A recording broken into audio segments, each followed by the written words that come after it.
differences. Intersectional is a word that is legally accepted in the program, so get used to it. We'll be using it a lot. The mission of the program is sexual and reproductive health rights to all. We need to bring about universal approach in provision of these services, in able to reach all Kenyans, the social, economic, and political background notwithstanding. So it is a reproductive health rights to all. Persons with disability that might require high support needs in the cost of access to these services have a right to actually access the services. So this is a program that has come at the right time when the community that we live in is affected by lots of inequalities brought about by the social and economic life that we live.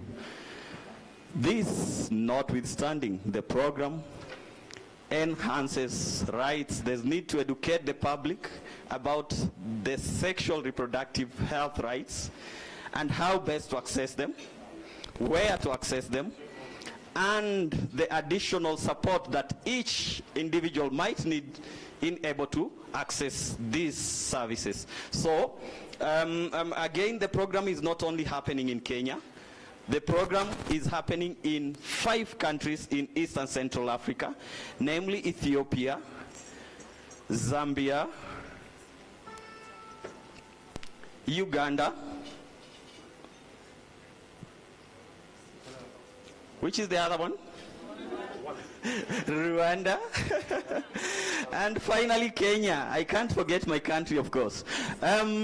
So it is diverse, and it majorly involves youth from the founding, the co-creation of the project, where youth gather together. Actually, there's a word we again used in the co-creation workshop. We called gathering together, conglomeration of minds that came together to set the pace for the project. So youth were ably involved, youth in all their diversities, persons with disability, those from resource-poor communities, and yes, the young youths and the adult youths and those who are elderly and feel youthful at heart. They are all involved in this. So, karibuni sana. Familiarize yourself with the summary document of the project. Again,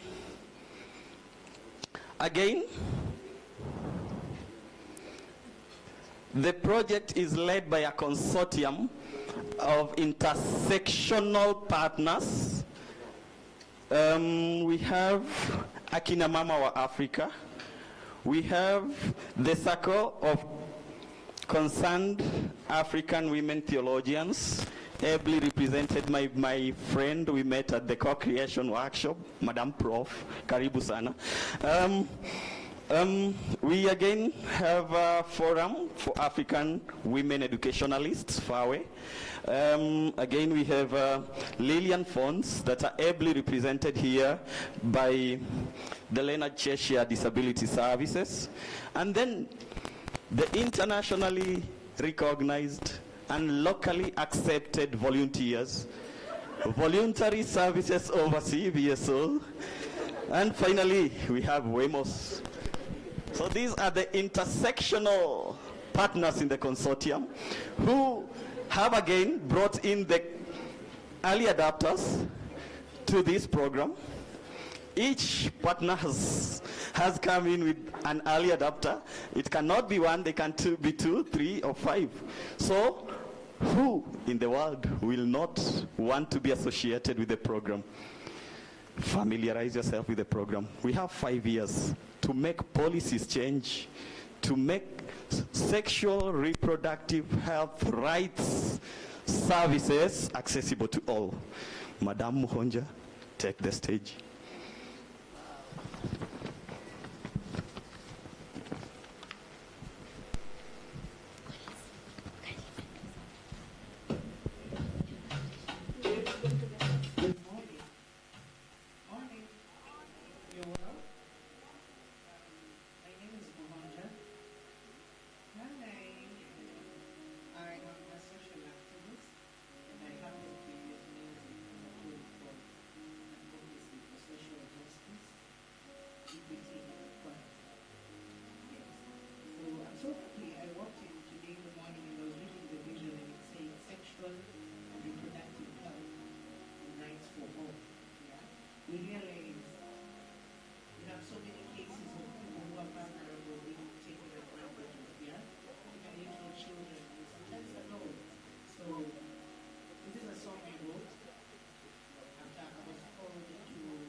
rather than sexual objects.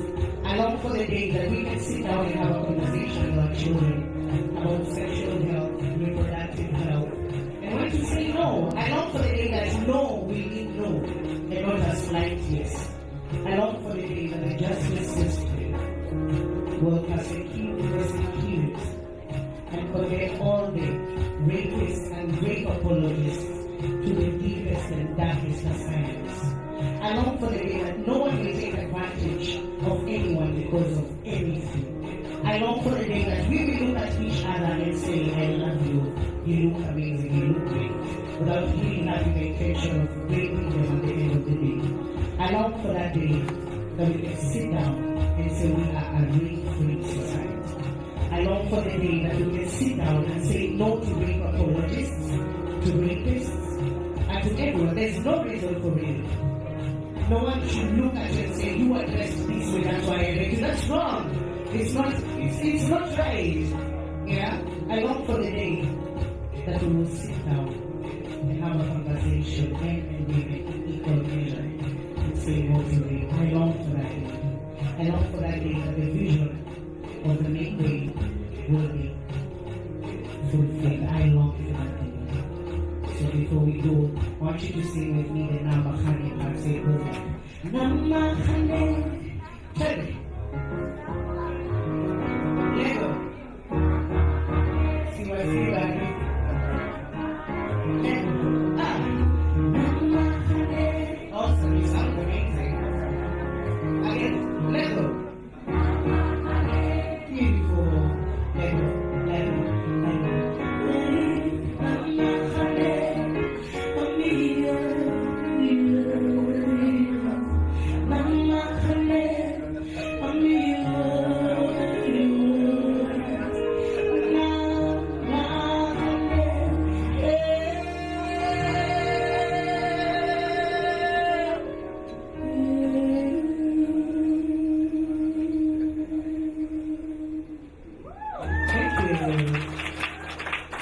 Still on the same, this is the second one. Called Unataka Nini. I say I'm a social activist, I'm not an artist. So Unataka Nini is what you want, you know. I was in a very abusive marriage until I left. Yeah, so I wrote this song in that situation.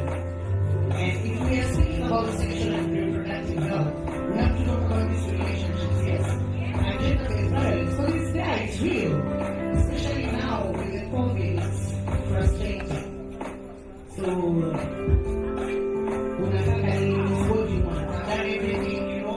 I look my best, but still need the hell of the video. So, ladies and gentlemen, sitakimbizana wewe, sitafuatana na wewe, sitalialia na wewe, sitacheka na wewe. Sasa iweje leo hii mwili wangu utanitenda wewe. Sasa iweje leo hii mwili wangu utanitenda wewe. Eti umepata mwingine ni mweupe kunishinda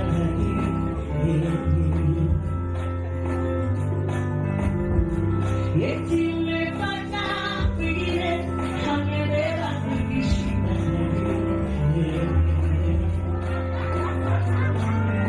eti amepata mwingine amejaza kunishinda akonione.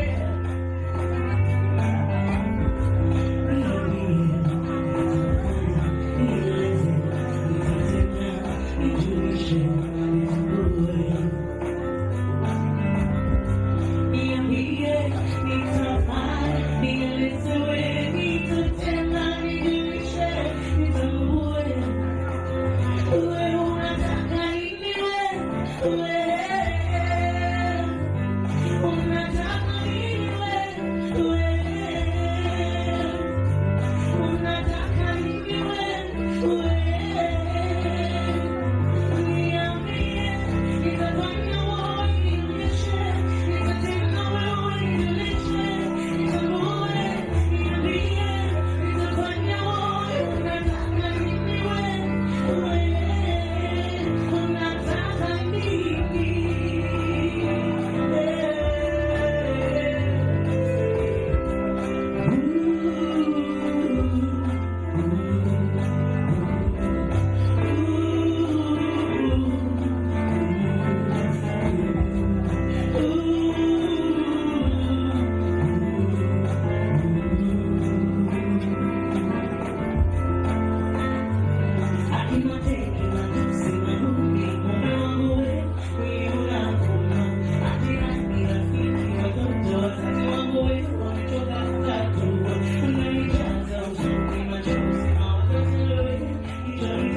Waluis, the African Muhonja. We give another round of applause to Muhonja. He is an activist indeed. Asante sana, you'll have another time to entertain us. I bet we are not tired of listening to your voice. At this juncture, I especially wish to recognize the participation of a guest from the Canadian High Commission, Madam Shamim. Karibu sana. Jumuika nasi. I bet by now some Swahili words can't escape you.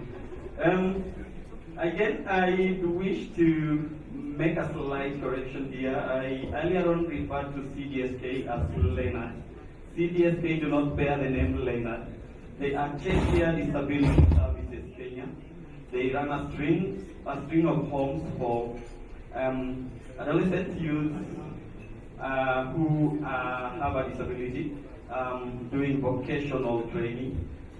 Thank you very much, CDSK, for being part of us.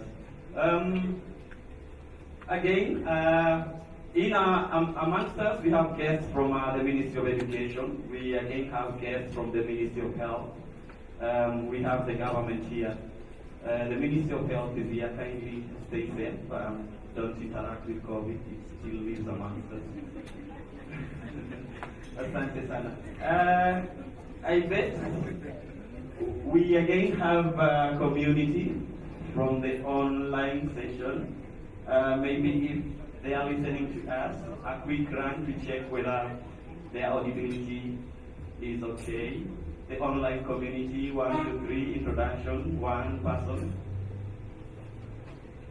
The people joining us from the Zoom platform. Any available participants, introduce themselves. The guests online. Hello, one. Yeah, there they are. Could you say hi? Give us a name, so that we give us a name, so that we give us a name. Give us a name. Give us a name. Hi. Hi. Hi. Hi. Hi.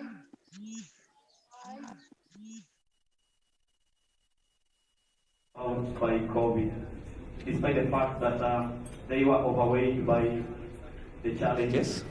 We have good platforms like Zoom to interact with and meet people internationally, the distance notwithstanding. As the online community prepares to join us, maybe we can do a quick round of introductions. I have 2 mics roaming around. So the ushers, where you are, kindly, a name and the organization you are representing, so that we maximize on time. I know we are so many. Again, persons with visual impairment do like recognizing people by the sound of their voice. So allow everyone to say a name and the organization they are representing in quick succession. Good morning, everyone.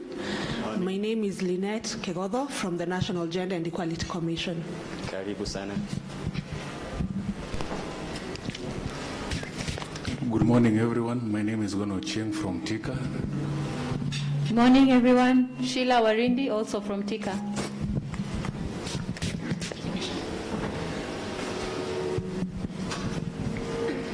My name is Morris Sereta, media personality, People Daily. Karibu sana. Good morning, everyone. My name is Nina Wamboi from Akili Dada. Honored to be here. Karibu sana. Good morning. Mohanja from... Karibu sana Mohanja, the African.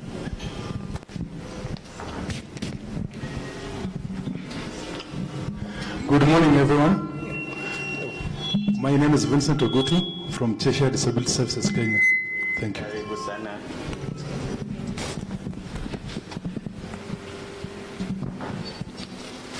Good morning, everyone. My name is Sharon Dongo from Action Network for the Disabled.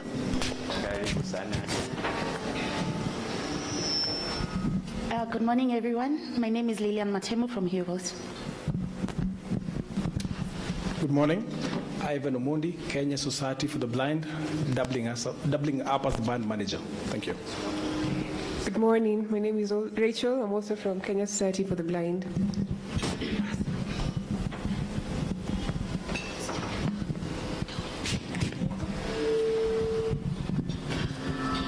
Good morning, everyone.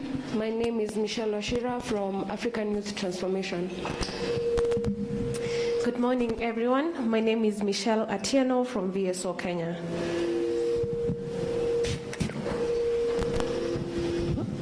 Good morning, everyone. My name is Emil Obisa from Action Network for the Disabled.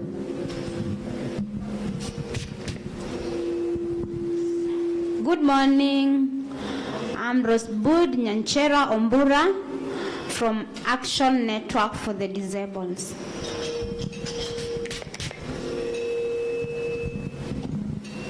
Good morning.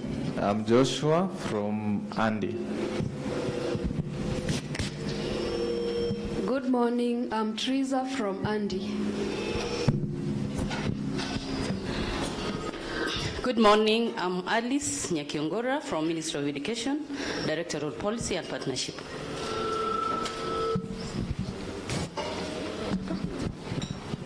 Greetings, everyone. My name is Maureen Odera from Fawe Regional Secretariat Office.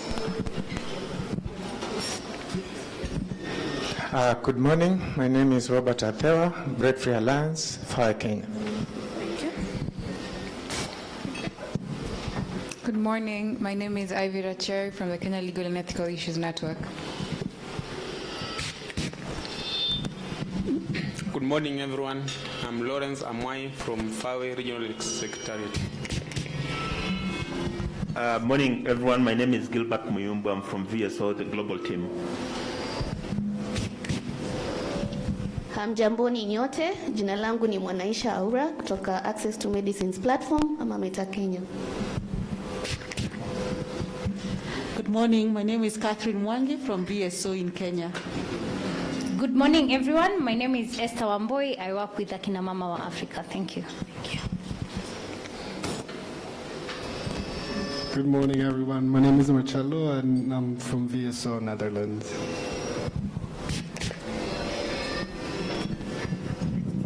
Good morning. My name is Charmaine Fakirani, and I'm from the Canadian High Commission. Good morning, everyone. My name is Tinke Vermeijden, and I'm from VSO Netherlands. Happy to be here. Good morning. My name is Esther Mumbo, and I'm from the Circle of Concerned African Women Theologians. Good morning, everyone. I'm Pamela Ulo, Fawe, Kenya, representing Siaya branch. Maureen Ngombe from the Circle, Kenya.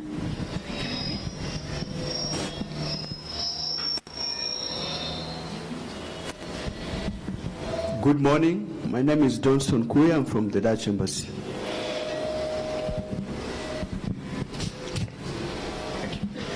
Good morning. My name is Erik Ackerman. I'm from VSO, the Netherlands. Good morning, everyone. I'm George Awala from VSO here in Kenya. Good morning. I'm Terry Otieno from Fawe, Kenya. Thank you. Good morning. My name is Annemarie Zaat. I'm from VSO. Good morning, everyone. My name is Anne Karau from VSO. Good morning. My name is Anastasia Kumola from VSO within the MECWE program. Morning, everyone. I'm Sam Dumi from VSO.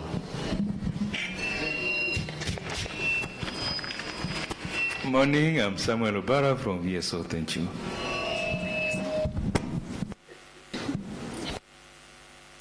Good morning, everyone. My name is Cecilia Mutava from Cheshire Disability Services, Kenya.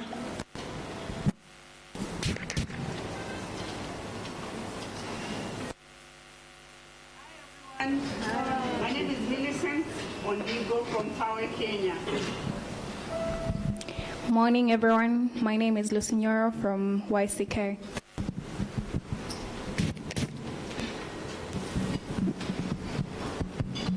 Good morning, everyone. I'm Judo Cheng from St. Francis Oriental Development Program in Kisumu. Hello, everyone. My name is Keva Mwakio from Cheshire Disability Services, Kenya. Hello, everyone. My name is Doris Ngonga from Fawe, Kenya.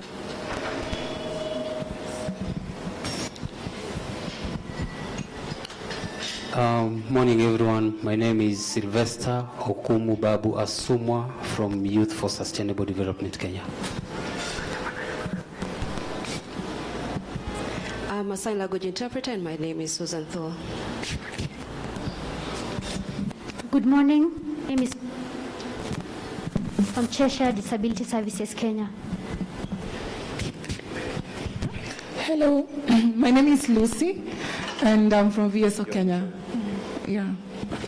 Thanks a lot. Thanks very much for the wonderful introduction. Now we have a full house, and maybe we get a chance to listen to the Goose Band by Names, and they'll follow it up with a verse from the national anthem thereafter the introduction. Gusa.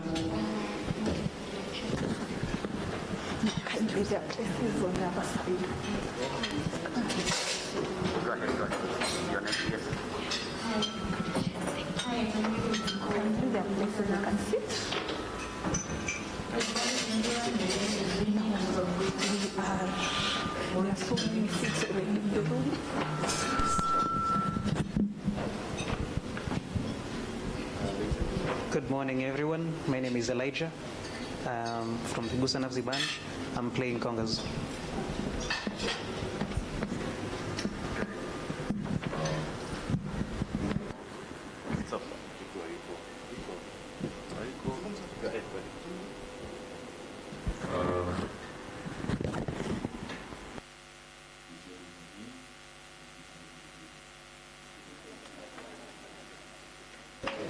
And the voice. Good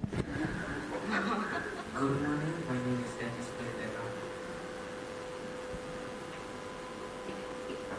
Pereira. Good morning, my name is Thomas Tembo Mwangome. I'm the keyboardist of Gusa Nafsi. Thank you. And they have a voice. So I'd request that we all rise up for the national anthem.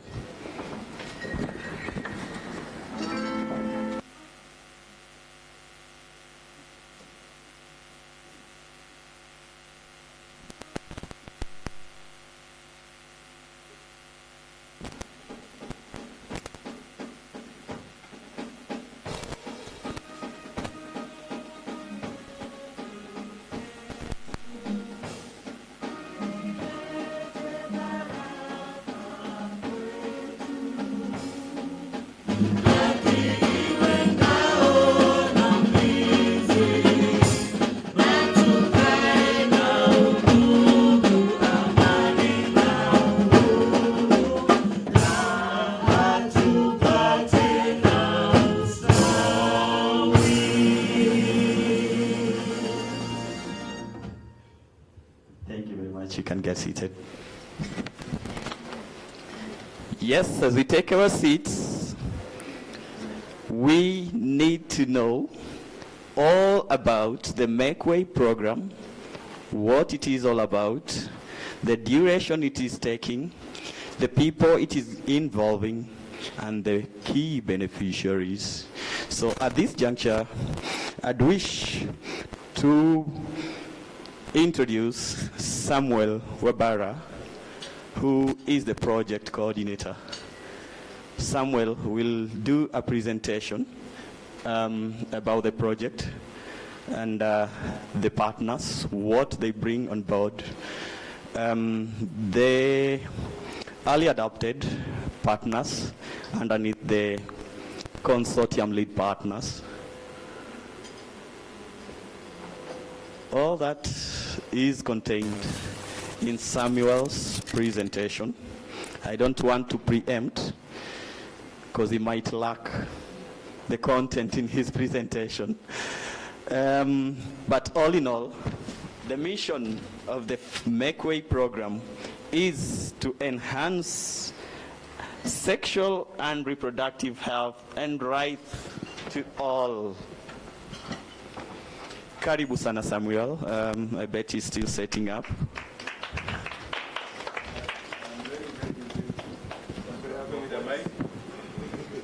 Where are the roaming mics?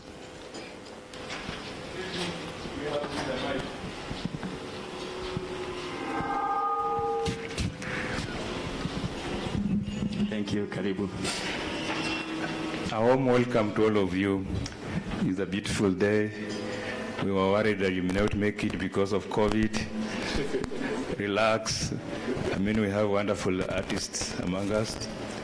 So I'll start by, because my role is coordination. Coordination is about building relationship.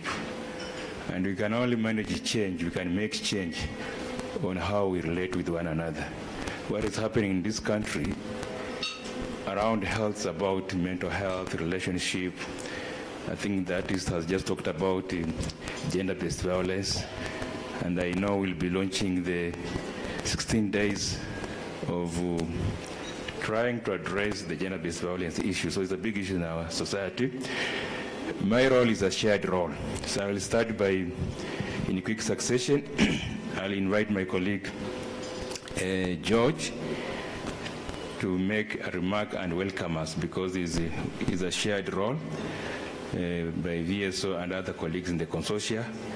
So I would like to officially welcome my colleague George to make his remark, and then that succession I'll pick on from there. George, welcome. Phoebe, could you help us with another mic?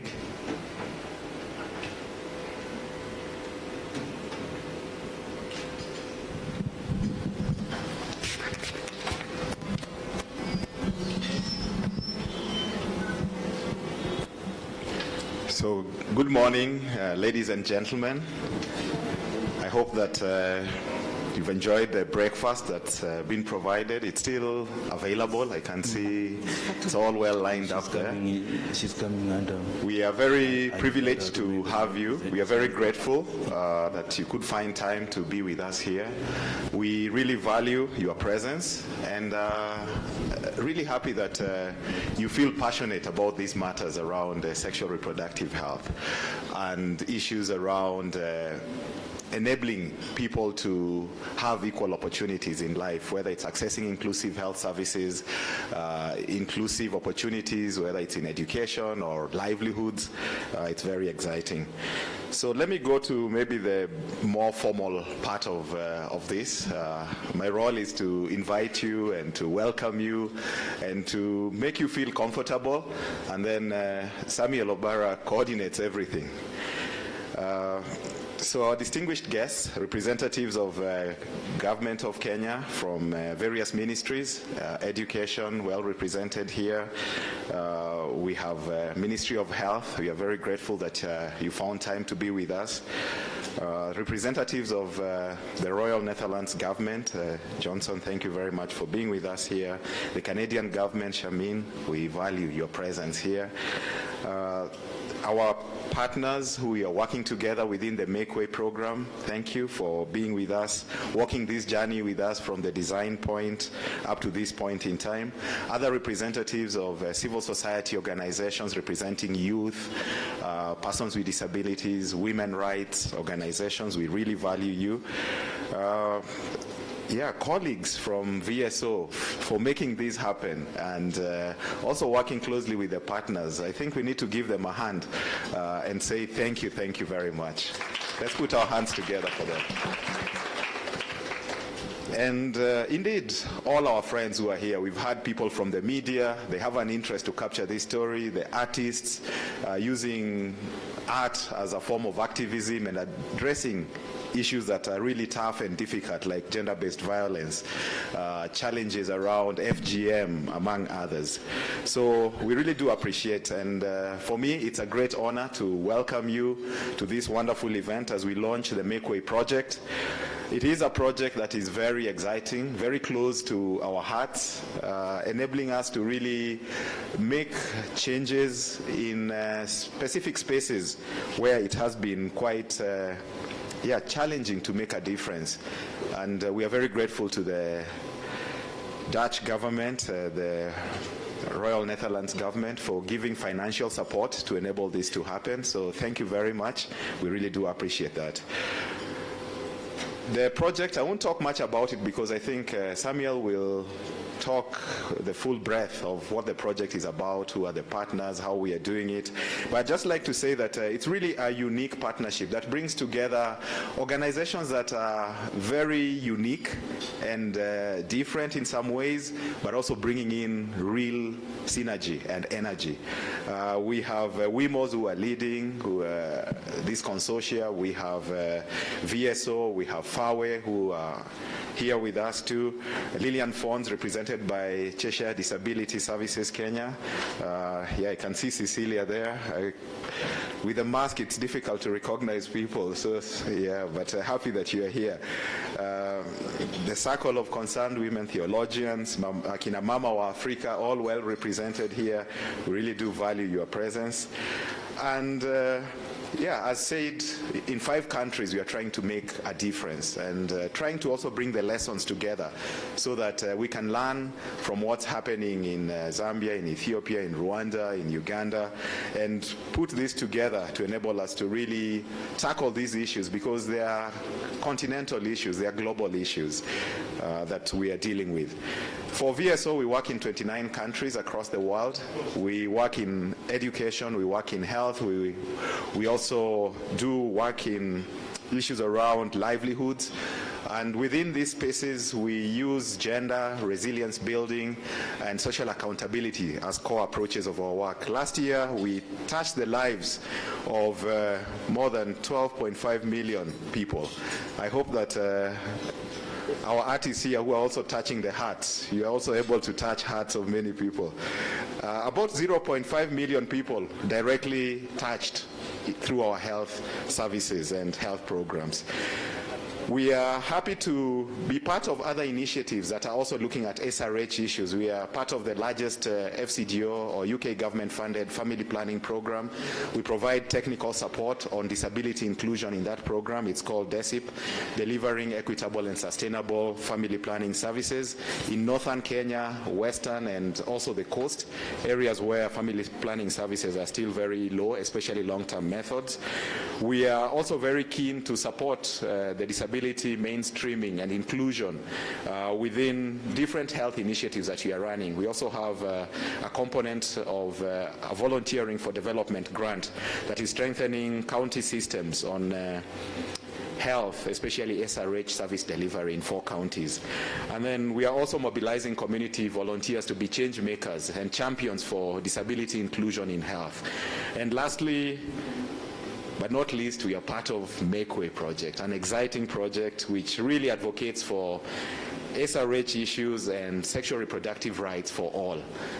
Different groups are involved, sexual minorities, we are looking at youth, and they're well represented here, women, and other groups that really are marginalized or at the periphery. So thank you very much for honoring us by being here. We are very grateful. And I'd like to give an opportunity to Eric Ackerman, who is our director for VSO Netherlands, maybe to just say a word or two and say jambo, hello. I don't know how you say it in your mother tongue. Do you have mother tongue there? You know, yeah, so welcome.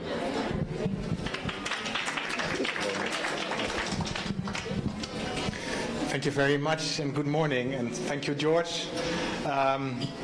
It's a privilege to stand here in front of you today. I'm a guest. I come from the Netherlands, and I'm a guest in your country, which is definitely an honor for me.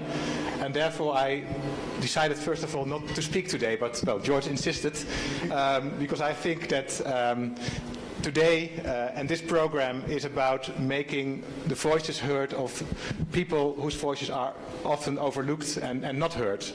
I'm actually very happy that we started today with music as a different way to communicate voices and the struggle of people looking for their rights to be respected. I feel privileged to be here. I'm actually wondering sometimes, I'm coming from a very privileged country, from a privileged position. I'm a white man, a heterosexual man, so who am I to talk about compounded vulnerabilities of people in Africa?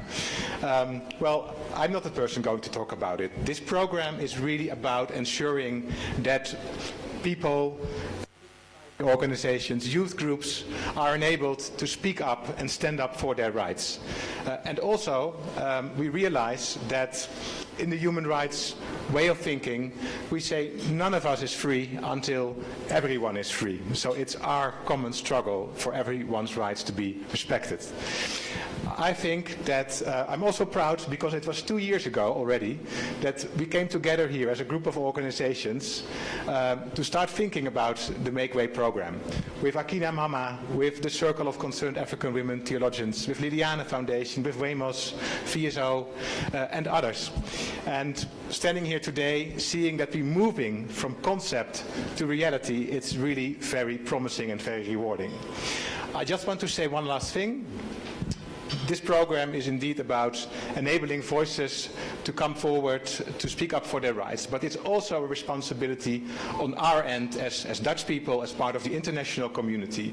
This is not a struggle that can be done at the community level alone, at the national level alone. It needs to be done also at the international level. It needs to be done in solidarity across countries. Therefore, our promise and our pledge today as Dutch representatives of VSO is to support you with international advocacy, to support you in your struggle for these sexual and reproductive rights as much as we can, and make sure that the voices are not just heard here in Kenya, but also at the international fora as much as we can. Thank you very much. It was a pleasure to speak to you. Thank you. Wow. Thank you so much. I think in that spirit also I want to recognize the directors who are here and some are online. Let me start by recognizing the FAWE Kenya, Terry. Thank you for being with us. Maybe just say a word.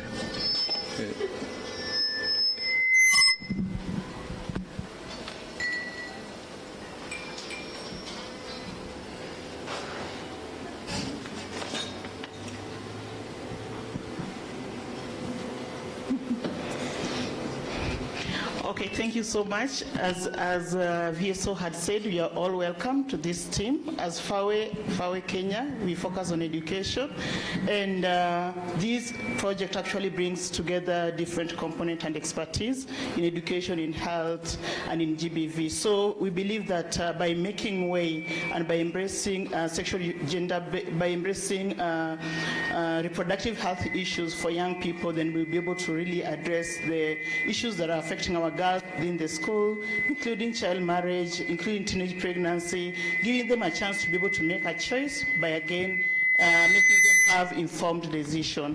This, I think, will take us far as an organization in education sector, and also in terms of just working very closely with Ministry of Health for them to be able to support us with information, technical information on how we are able to, on how we can be able to ensure that our girls and boys within the school are given an equal chance to be able to make the to be able to participate and access sexual reproductive health and rights services. Thank you.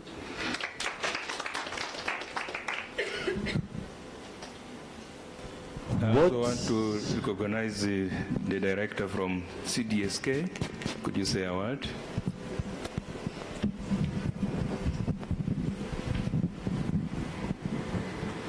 Thank you so much. Good morning, everyone. Good morning. Yeah, I'm Cecilia Mutava, working for Cheshire Disability Services Kenya.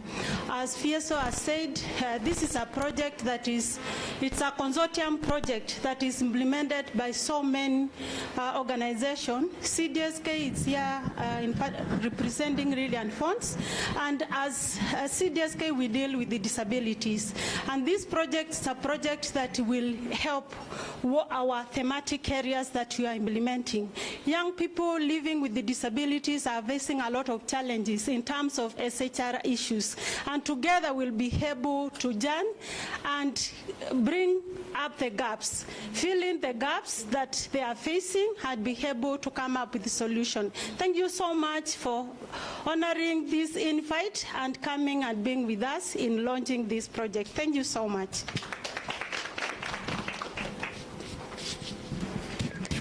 I'll give a chance to the circle. I think we have Professor Esther Mombo. Could you kindly say a word?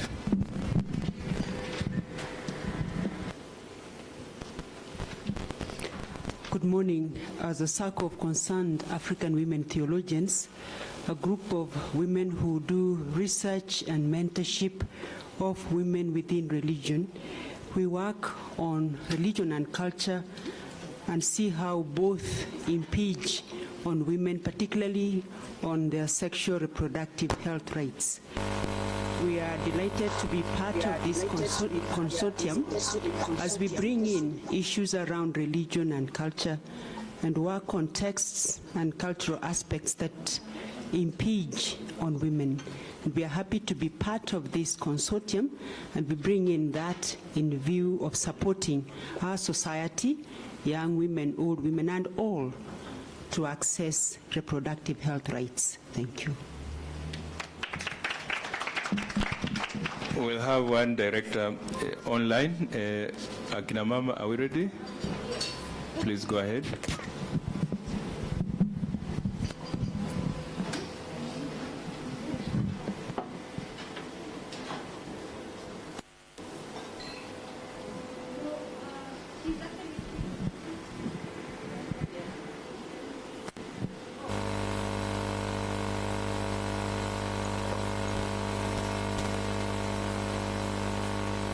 Good morning.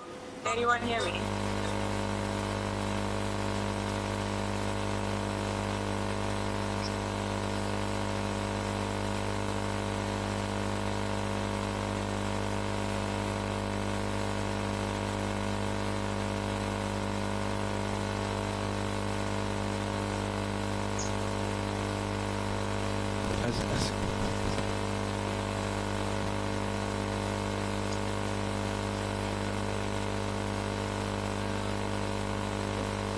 Morning.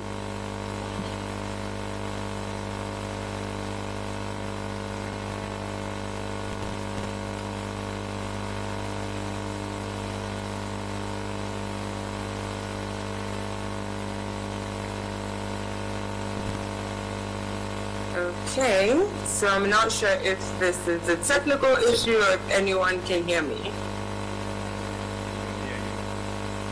Okay, so I'm seeing some nodding, so I'm going to assume that I can be heard.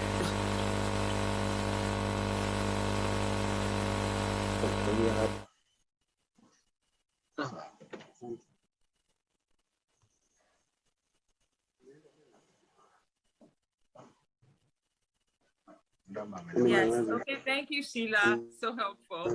All right, good morning again, everyone. Just recognizing the Ministry of Health, the Canadian Embassy, Netherlands Embassy, the National Gender and Equality Commission, all of our collaborating partners, and everyone in Kenya.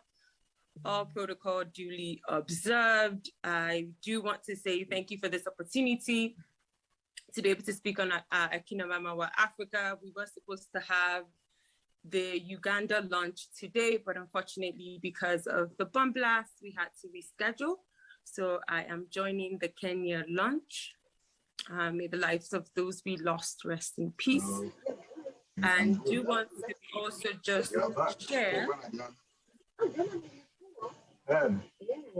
Okay, there's a lot of noise, but keep going.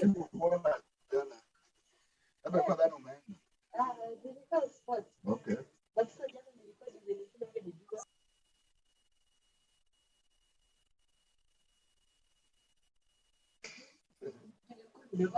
Oh. Okay.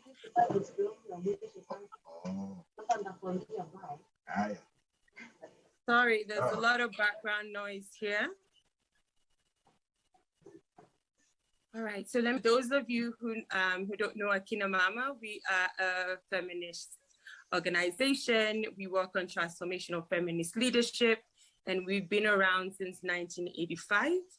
And we work with women, girls, and gender-expressive persons to live a life of dignity and to be able to achieve their rights. And we are really proud to be part of the consortium because we're excited about the opportunity to be able to advocate for the sexual and reproductive health and rights of all women, girls, and gender-expansive persons, and to be able to ensure that our SRHR leaves no one behind, making sure it includes every single young person, either living with a disability, if they're queer, if they live in if they're displaced, wherever their location may be, and that we're able to bring together all of these amazing communities to be able to do very important work, to be able to ensure that at the end of the day, everyone is able to enjoy their SRHR freely and without judgment. And we know that we live in a world, especially after COVID-19, where this has been so very difficult. So the launch of this program is a really exciting time for us to be able to ensure we start to get this work done. As we live in a world where we see more inequality, as we live in a world where we see more climate injustices, as we live in a world where we see more economic injustice, Recording in progress. we know that sexual and reproductive health is just an entry point to these conversations, to be able to ensure that women and girls Recording and gender-specific persons live dignified lives. We know that we've seen laws in many ways that criminalize different populations. We've seen in many ways the reduced funding that is happening, especially around health and education. And I believe that the Make Way program is an opportunity for us to engage with these issues, for us to amplify voices, for us to share power, for us to pass the mic to young people to be able to speak. So that is what is really exciting for us. And that's part of the work we do at Akina Mamawa Africa. We ensure that women who are the experts in their lives, you know, gender non-conforming persons who are the experts in their lives, have the platforms to be able to speak on their own behalf, to be able to advocate on their own issues. And Make Way actually in many ways makes the space for that. So I'm really looking forward to this opportunity. I thank you to all of the partners in the room. And I look forward to the work that we're going to do in Kenya, in Uganda, in Ethiopia, in Rwanda, and in Zambia. And I hope you all have a really great launch. Really wish we could have been there in person, but really glad that this is happening and that the space is open for us to have this online as well. Thank you so much.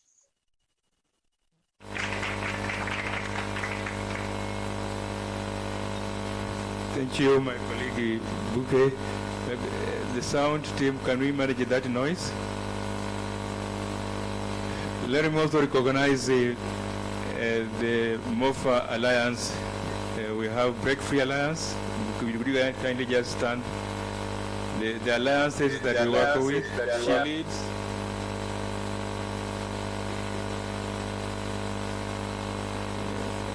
Yeah, maybe you could just say a word and then your alliance.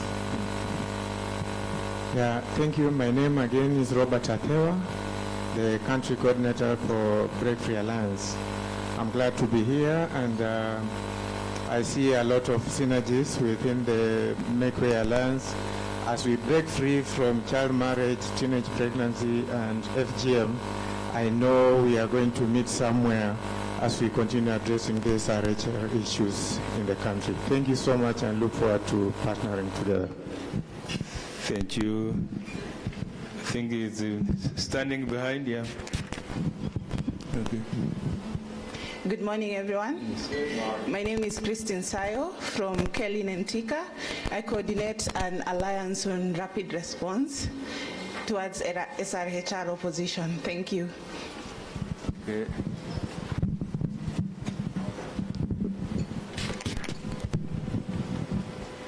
Good morning, everyone. So my name is Lilian Matemu from HIVOS, representing the We Lead program. So We Lead is equally a consortium of different organizations that equally has similar roles and similar focus on advancing the SRHR rights for young women across different right holder groups. So similarly, we see a lot of synergies, and we look forward to working with the Make Way program. Thank you.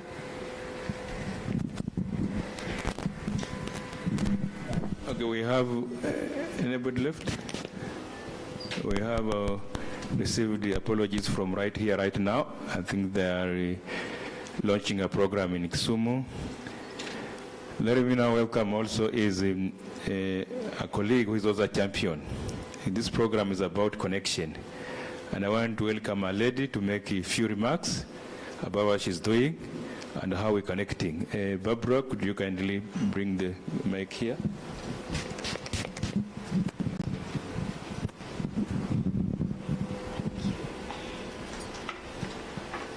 Good morning, everyone. My name is Fatma Mohammed. I work with the marginalized community within the Somali, Borana, Ethiopian, and the migrant community.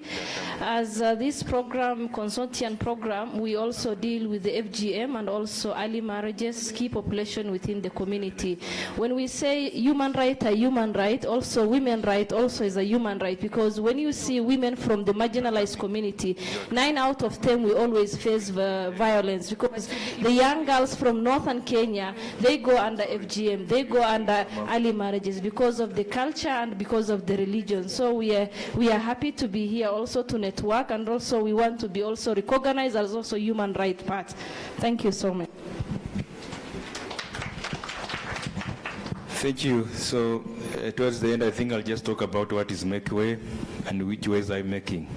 But let me start by appreciating the government of Kenya, the Minister of Health, through the Office of the Permanent Secretary. They have been very receptive to my calls, my explanation. And also we have had a lot of support from the DG Health. So it has been cascading from the top. All the way now we have Beatrice here representing 3 offices, because we have the Office of the Permanent Secretary handling administrative issues. We then have a Director General handling technical issues. Then we have Dr. Mulwa's office, which now handles the broader maternal issues. And then Beatrice, her office is basically targeting youth issues.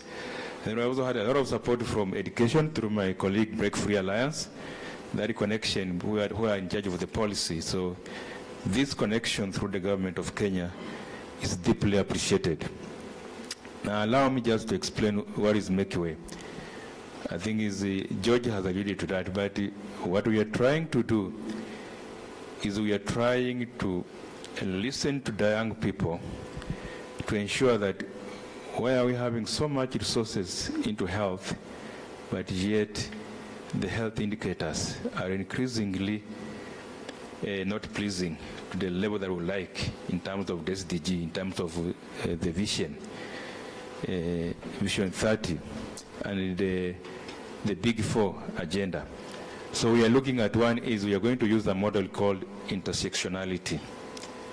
And this model is supposed to help us remove barriers around age, around religion, what Professor Momba has talked about social class. I think my colleague has just talked about the marginalized community and what they go through, the issue of disability, the issue of education, whether you are tall or short, your sexual orientation. So all these things we are saying that let us come to the table and discuss and provide solution. And I'm very pleased that the Minister of Health is saying, I think we need to come, we meet together as a bring your team and the technical team, we plan together and we move together, because it's about working together as a team. So this program is about strengthening teamwork, and that's why I have been very deliberate in allowing all the voices to say a word, and even to bring in the other players whom we are working with. Then the 2 is, what are the youth saying? They'll be coming to say by them. So you're saying about is, are we listening to them enough? Maybe, maybe not. But we want to give them space to communicate to all of us. And even as they will be coming to say, is about how does the youth want to be supported to ensure that they can, 1, deliberately make choices that are supportive of their health. Then 2 is access is easier, because what is access? At times distance, it may be close, but mentally it is far. The cost may be affordable, but people are not accessing. Right now we have COVID vaccination has been made, is free, even is going to churches, but the uptake is low. Why? So we wanted to reason together and talk, because at times we can provide a service, but people are not taking. You can provide a good menu, but people are not eating. So a good chef, you feel satisfied when your meal has been eaten to the full and the use of the meal feels happy. And I think that's why we are saying that together with the government of Kenya, the Minister of Health, which will be our domicile ministry, and then the Minister of Education, that we hold hands to make way. And as we make way, the young people can walk on a highway with less barriers. We want to see young people not being mothers when they're supposed to be enjoying their youthhood.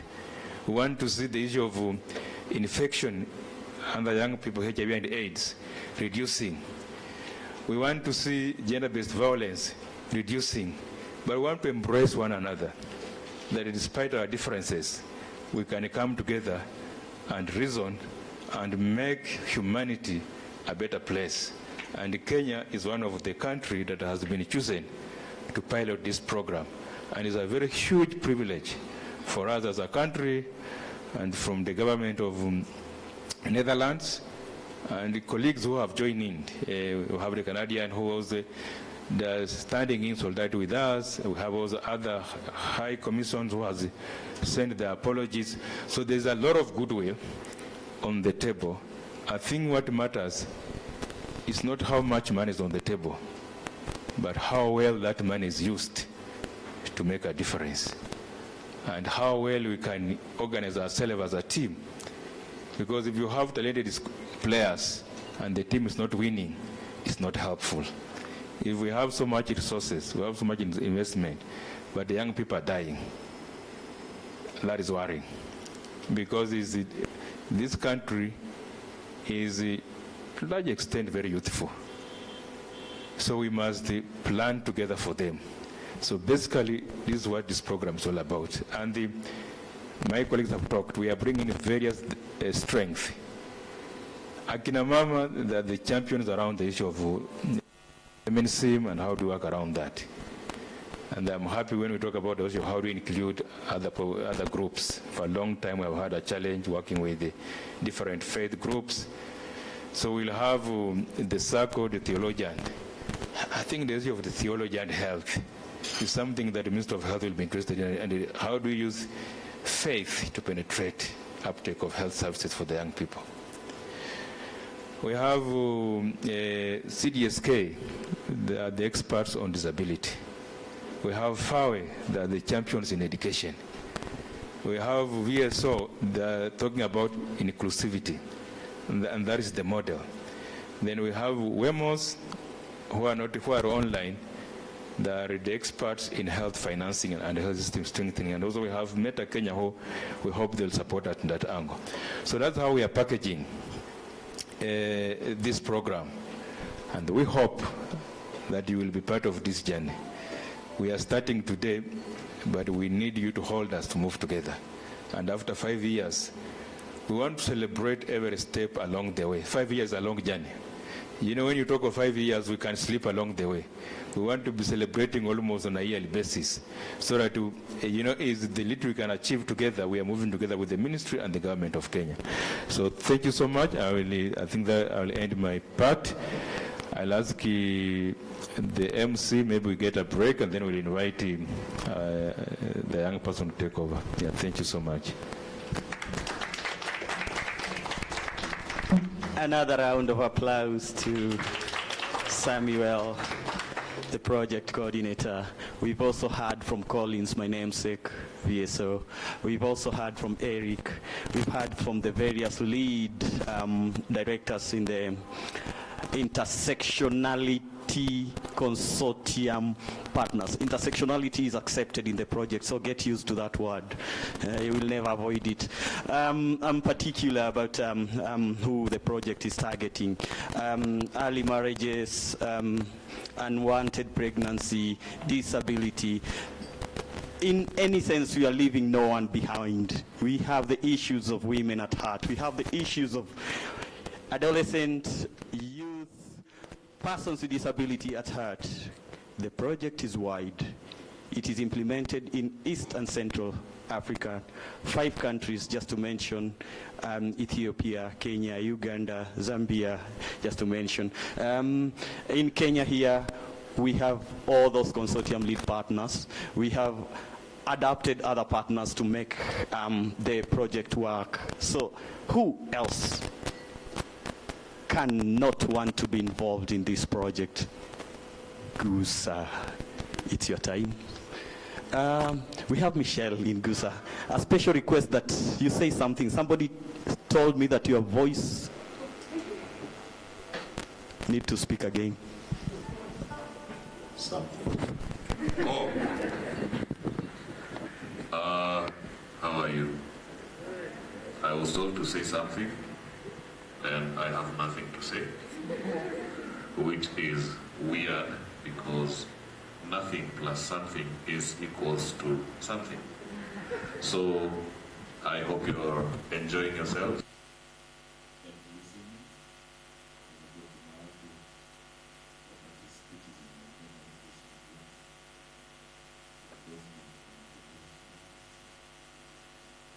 Thank you.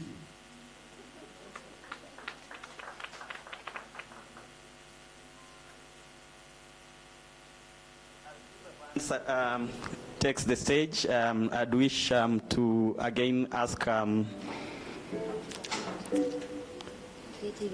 Creative Abilities and Arm from Action Network for the Disabled to set their stage in readiness for a skit that brings about just a taste of what the skit brings on the table, the intersectional diversity that the Make Way project has. Karibu sana Gusa.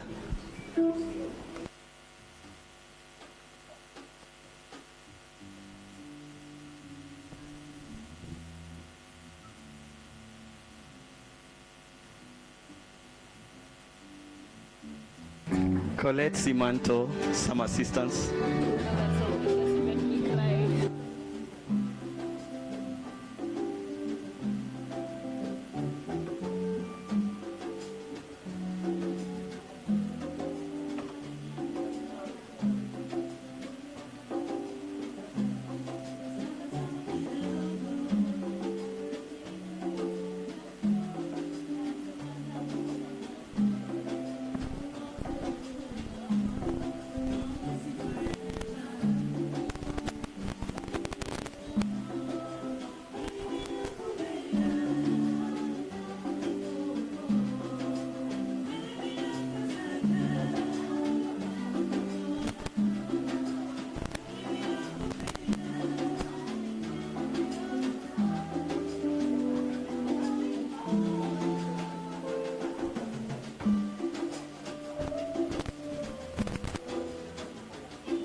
Zilizopendwa. A round of applause, a bigger one. Aye. That type of song doesn't deserve such a small clap. I need a loud round of applause. Zilizopendwa, zinapendwa. They are now becoming youthful. They don't belong to the elders. The songs. Gusa is a band under the arm of Kenya Society for the Blind. Kenya Society for the Blind has a wide range of talent, bringing about entertainment. They have experts in IT who are blind. What a talent. From Gusa, we bring on stage youth who are advocates in the resource poor communities and Action Network for the Disabled. They call themselves Creative Abilities. Karibuni sana, take the stage. I wish that some might be placed on this seat to enhance audibility. Where are they? Oh, gosh. Okay. So take the stage, karibuni sana. Creative Abilities. Asante sana Collins. Habari zenu. Mimi naitwa Joshua. Mbele yenu ni kikundi cha Creative Abilities ambacho kinatoka Andy. Tuko mbele yenu kuleta a small skit about sexual reproductive health, na topic yetu leo ni her voice. So I hope you will enjoy it. Thank you.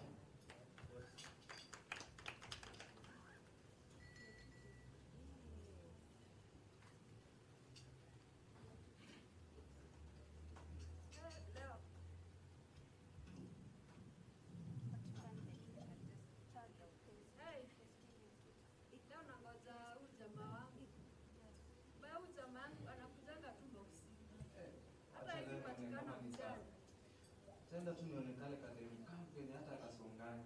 Kama kalipandwa hata akaisonga. Kaka. Karibu. Hai babes, niaje? Fiti sana. Siku mingi umenitupa tu. Kweli? Ni sika kutupa. Ni hustle. Umenitupa hata kazi. Unajua kwanza sasa hivi ya corona venye kuko. Hali ngumu lazima tu hustle. Ni sawa, lakini si unatafuta tu time at least unapatana. Wewe. Sema chenye unataka kwa haraka bwana. Unajua masaa bana. Yaani babes, umefika tu saa hii, unaanza kuniharakisha. Wewe kwanza hata usiniharakishe. Unajua mimi kwanza hata nakuhurumia. Wewe hujui mapenzi yangu nakupatia bure. Wewe hata nani anaweza kupenda? Hai, lakini babes, hata kama anyway, nashukuru juu wenyewe umesema ukweli. Mtu kama mimi kupata bae ama boyfriend ni ngumu sana kulingana na condition yangu. Sasa hata unafaa uappreciate bana. Si saa zingine ukujange hata mchana tunatembea tembea around. Wewe mimi unataka nichome babes. Unaogopa watu wasione na mimi siwezi choma. Nichome juu yako. Kwa nini sasa si na feel appreciated tukitembea na wewe around. Hiyo story mimi hata acha nijipe bana. Tena unaenda tu saa hii na umeingia tu saa hii. Mimi nimeenda. Wewe inaonekana uko na mambo mingi. Ni sawa tu.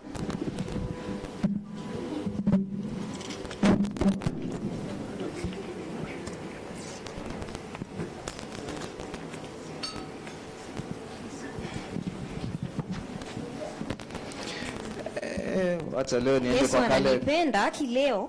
Acha leo nifike kwa yule namba wangu number 1. Hayo pia hata nipea vitu poa, nipee kado, niende kununua kwa chakula kwa nyumba, vitabu.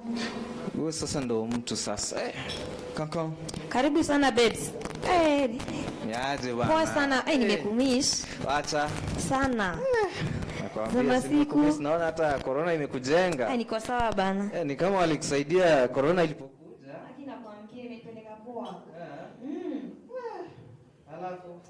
Niko poa, sijaenda shule. Nimesoma hata kitabu sina. Mzee sinakwambia nilikuwa nimekumiss. Hujanimiss.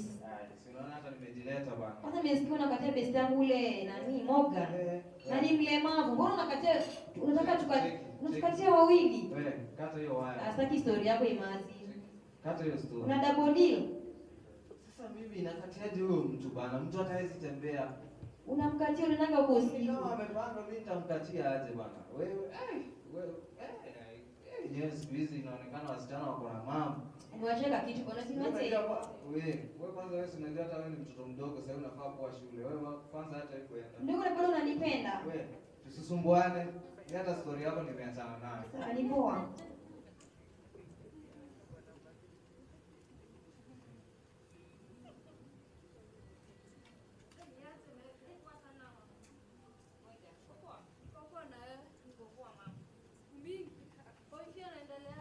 Boyfriend yako poa.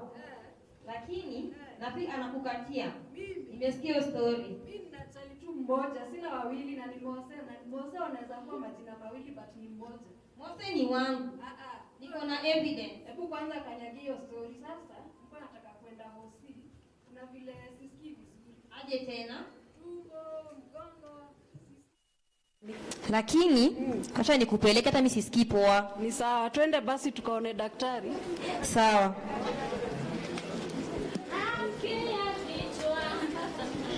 Alafu Angel, si utaacha niingie kwanza? Wewe ingia kwanza, mimi ndaingia baadaye ukishahudumiwa. Sawa, asante.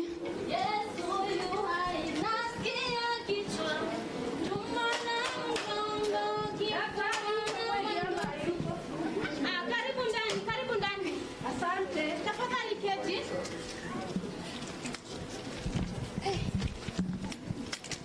Karibu sana. Asante. Nikusaidie vipi? Daktari, kuna vile sijihisi vizuri. Tulia kidogo. Sawa daktari. Ngoja nimalize tu kidogo chenye nafanya hapa. Sawa. Alafu tutaendelea. Kwanza naomba unieleze unaitwa nani? Naitwa Megan Wanjiko. Megan Wanjiko unaishi wapi? Naishi Kibera Katwekera. Kibera Katwekera? Ndio. Okay, una miaka ngapi? Nina 25 years. 25 years. Ndio. Okay. Umefika hospitalini? Ndio daktari. Nikusaidie vipi? Vile nilikueleza tu sijisikii vizuri. Kuna wakati nataka unieleze kutoka mwanzo mpaka mwisho. Sawa daktari. Naumwa na kichwa. Nasikia roho inachafuka. Mgongo. Yaani hata sijui, siwezi elezea vizuri. Naumwa na kila mahali. Kama ningekuuliza kuna vile unaendesha hivi?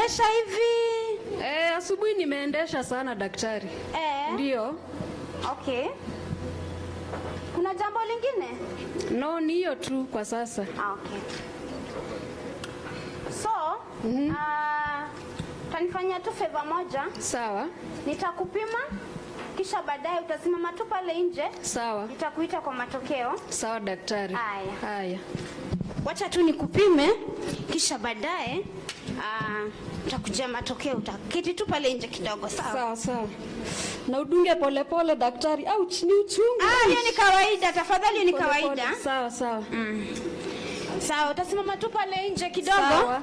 Next patient nimshughulikie. Haya.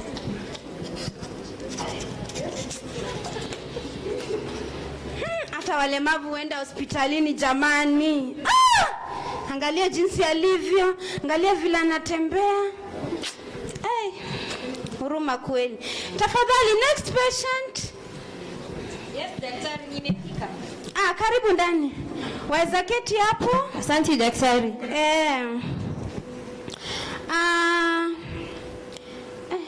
Okay. Daktari usishangae kuniangalia hivyo. Nieleze kwa majina unaitwa nani? Naitwa Irene Angel. Irene Angel, unaishi wapi? Naishi Kibera Mashimoni. Miaka yako ni ngapi? Niko na 16 years. 16 years? Ndio daktari. Okay. Daktari, 16 years. Usiniulize maswali mingi, nimekuja hapa kwa huduma.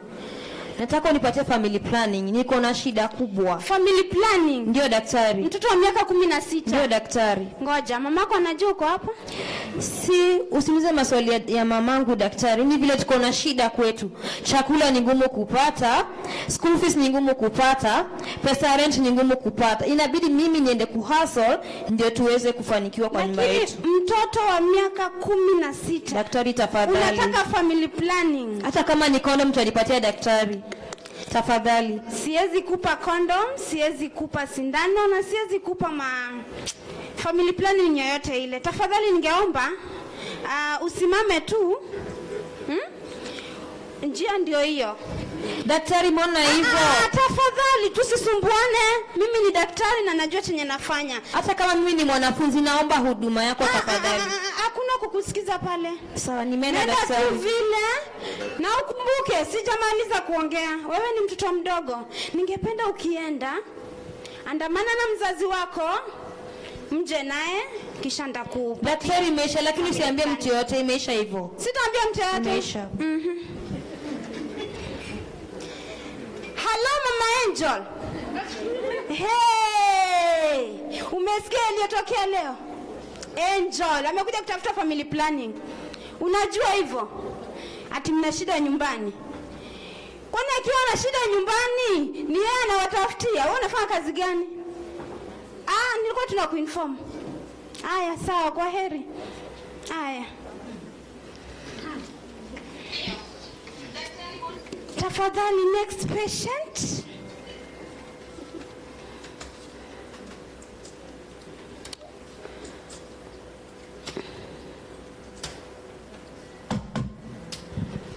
Karibu ndani. Megan. Yes, doctor. Aweza keti. Asante.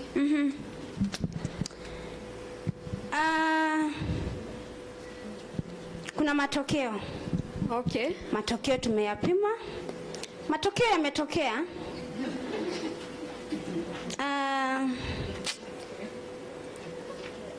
Kuna jambo ambalo nimepata hapa. Kuna shida daktari? Ngoja niongee tafadhali. Hiyo reaction yako bana. Ningependa tu nieleze, una wachumba wangapi? Daktari, nilikueleza nina mchumba mmoja tu. Nikuulize, huyo mchumba mmoja unamwamini? Kabisa. Kabisa? Ndio. Hauna rafiki yako ambaye unajua labda nachezanga na yeye hivi? Hapana, ule jamaa wangu namtrust sana. Ndio. Kwani daktari, kuna shida? Sikuelewi, mbona hamna shida. Nitakueleza tu matokeo ambayo yametokea. Nimepata kwamba una STI. STI? Hebu rudia, unakosea ama hiyo ni matokeo yangu kweli daktari? Ni matokeo yako? Hapana, hiyo si ya kwangu. Nina mchumba mmoja tu. Lakini si wewe ndio unaitwa Megan? Ndio, ni mimi, lakini siwezi kuwa na STI mimi. Lakini leo sijapima patient yote yule. Daktari, hebu labda urudie hiyo ni test. Hiyo si mimi. Tuelewane? Hakuna marudio, tunarudia. Matokeo ni haya yametokea. STI unayo. Mimi Megan nina STI. Lakini daktari, anyway, nitapona ama ni kitu permanent? Utapona. Nitapona? Utapona tu kifuata maagizo ya daktari. Sawa. So nitakupatia madawa. Make sure umemeza madawa. Sawa daktari. Na usivuke siku hata moja. Nitafuatilia. Yes, umeze madawa, fuatilia vizuri. Alafu kuna jambo tu moja ambalo nitaenda tu hapo kando nikupime kidogo. Okay. Sawa. So utaingia room number 25. 25? Yes. Sawa. Na unisubiri pale. Sawa daktari. Nisubiri pale.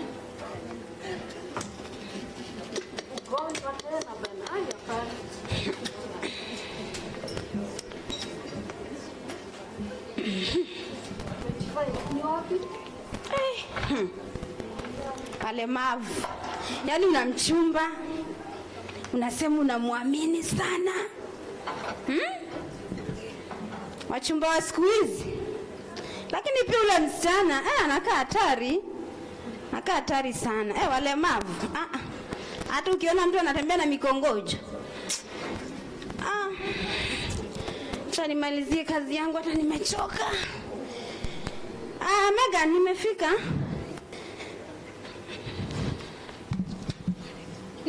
Nimefika. Sawa daktari. Leo nitakumalizia tu kisha baadaye uende. Sawa. Lakini daktari, hii meza hata siwezi fikia, iko juu sana. Tafadhali tusisumbuane. Sasa nitafika aje huku juu ya hii meza? Tutalia juu ya meza ama ni matibabu tutakutia? Siwezi fika na hii ulemavu yangu, utaweza kunilipa? Choose one, tafadhali. Ni labda kitanda ni kiko juu sana, so hautapanda, ama ni matibabu utapata. Tuanzie kutoka hapo. Lakini daktari, last time mlinifanyia the same thing. Nilidhani hata mmeimprove. Last time nilipata mtoto hapa hadi akafariki. I thought hata mmeimprove. Nini services zenyu kwa upande wangu? Naona nyinyi mapatients sasa hii ni shida gani? Mnataka kutufunza kazi. Mmesahau kwamba serikali imeishiwa hatuna hata madawa. Unaona hata hii shindano tunatumia ndio imebaki peke yake. Kweli kama patient hiyo si shida yangu. Mnafaa kushughulikia watu wote, walemavu. Tafadhali patient, ningekuomba basi nihudumie tu kama nimesimama. Kama unaona ni ngumu, pigia serikali simu. Nihudumie, lakini sitairudi kwa hii. Unaona hata gloves zenye nimevaa zimechakaa. Unataka nimalizie hata niende, nimechoka mimi. Tafadhali tulia.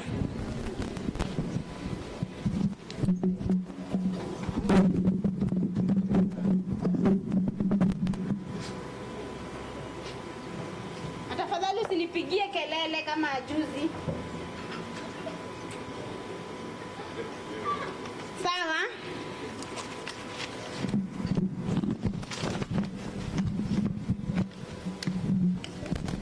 Make sure umemeza madawa vizuri. Sawa. Sawa. Tuonane. Siku nyingine.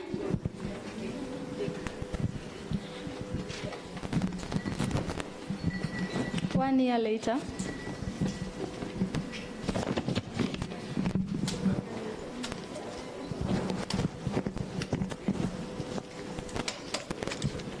Karibu ndani. Asante. Megan. Yes, daktari. Habari ya masiku? Nzuri sana, na ya kwako? Niko salama. Shikilia hiyo basi. Naona unatabasamu kweli. Ndio nilipona daktari. Wewe mbona nisitabasamu? Ulipona? Nilipona. Congratulations. Asante. Na yule mchumba wako anaendelea vipi? Achana na huyo. Yule Moses alikuwa nikiruka njia. Kumbe ulijua. Wamboi. Na ulikuwa unasema unamjua? Nilikuwa mjinga hiyo wakati. Okay. So tuliachana naye hata tu kuendelea sana. Niligundua yeye alinipea ule ugonjwa. Ndio. So nini kimekuleta hapa? So daktari, Mungu naye alicheza kiyeye. Mose aliponiacha nikapata mwingine. Congratulations. Sema kufanya harusi. Hadi mkafanya harusi na huku invite. Ulipata time. So nikaonekaniwa, lakini si maana hadi umewekwa pete. Lakini huku ni invite na nikula pilau jamani. Ulikuwa mteja hiyo time. Sasa keti nikueleze daktari. Haya, nimeketi basi. Sasa kuna shida. Ndio, kuna shida kidogo. Hata nisiseme ni kidogo, shida kubwa. Hati shida. So si nilipata mchumba tukawana. Tumekuwa tukijaribu tupate mtoto, but imekuwa ni shida. Na nikikumbuka vizuri, ulinipea injection ya 5 months. Nilikupea injection ya 5 months. Si? Sawa. Ukanidunga hiyo ya 5 months. Na sasa sielewi mbona sipati mtoto. Hatupati mtoto. Sipati, tumejaribu sana, imekuwa shida. Leo ndio ile siku. Kwani kuna shida? Mbona umeshtuka hivyo? Hakuna shida. Basi si uketi tuelezane basi. Hata siwezi keti. Haya, nieleze basi. Nini mbaya daktari? Hamna shida. Tulia tu kidogo. Nitakueleza yaliyotokea. Sawa, nasubiri.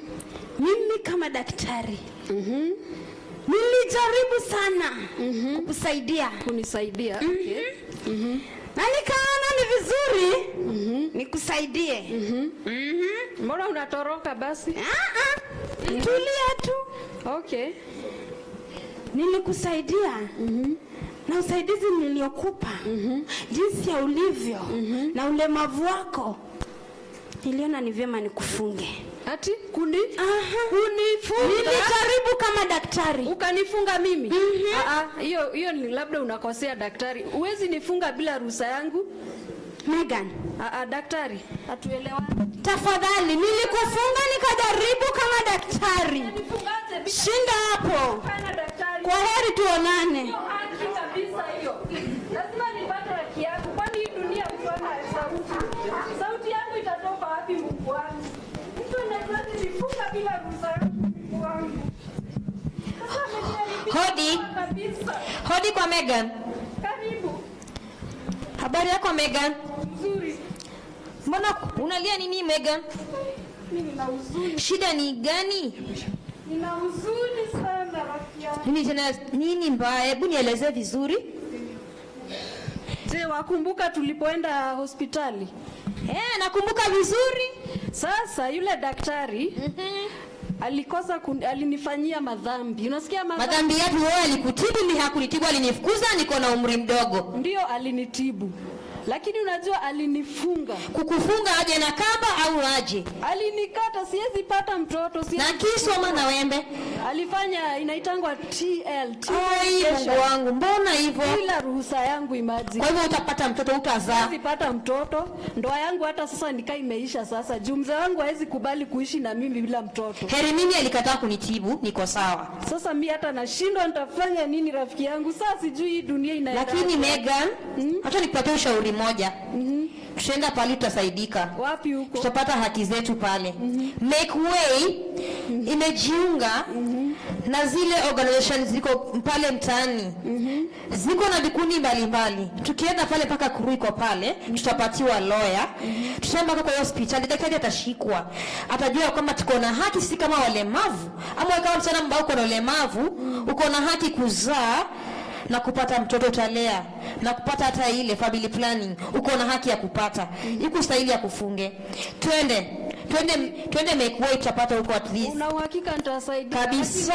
Nimefungwa. Hiyo nimesikia ni shirika ambayo inasaidia kabisa. Hebu twende, sama twende. Sawa, twende tutasaidia wengine hata kama niko sure kuna wengine wamefanywa vituko kama hizo ama wapewi huduma. Twende tu tuwasaidie na hiyo mambo ya kufanywa bila consent ifike mwisho. Kabisa. Hatutanyamaza tena. Hatutanyamaza. Kwa hiyo tutadhulumiwa na sisi tumenyamaza. Hebu twende. Hatutanyamaza tena. Thank you very much. Creative Abilities, a group of youthful persons with disability who are advocates, youth advocates in resource poor communities that Andy works with.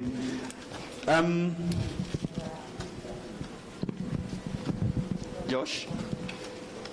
Yes, thank you, Collins. So, karibuni wenzangu.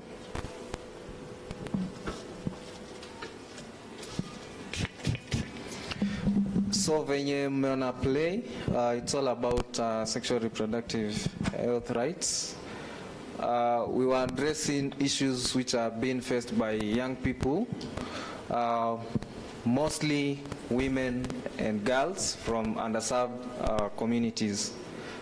Like you saw, there was no consent for her kufungwa. So hiyo ni kitu imekuwa happen to some people who have disabilities. Wanaenda hospitals, then they get treatment and there is no consent. Then we have also addressed, umeona hospitali siku hizi hakuna resources, so we are advocating for you people to at least allocate resources to these facilities so that they can serve each and every person equally. Thank you. Thank you very much, Josh and team. These are youthful advocates in resource-poor communities. From the skit, you've seen lack of consent on use of contraceptives. We've seen gender-based violence. It might not have been physical. It has been verbal. It has been financial. We've seen, again, inadequate services in health centers, inaccessible services, persons with disability being given services as a result of attitude. And attitude is the biggest barrier that we have all tried to break. Slowly we are breaking it. We've been able to break barriers in policy. We've been able to break barriers that are physical, that hinder access to services by persons with disability. We've tried to enhance awareness in the community, but do you know that many persons with disabilities still lack access to SRHR services, majorly in resource-poor communities because of stigma, myths, fallacies, misconceptions. So all these have been highlighted in that play. Thank you very much. It is now time to listen to speeches, and to start us off is a voice that has been amplified by the Make Way program, a voice from the youth. And on stage, I call upon Lucy Nyoro to represent the voice of the youth. As Lucy takes the stage, I'd wish to recognize a guest from the Kenya National Human Rights Commission, Madam Maureen Mwadime, karibu sana. And again, we have youths who are listening and following online. We recognize your presence. Thank you very much. Karibu sana, Lucy. Where's the roaming mic?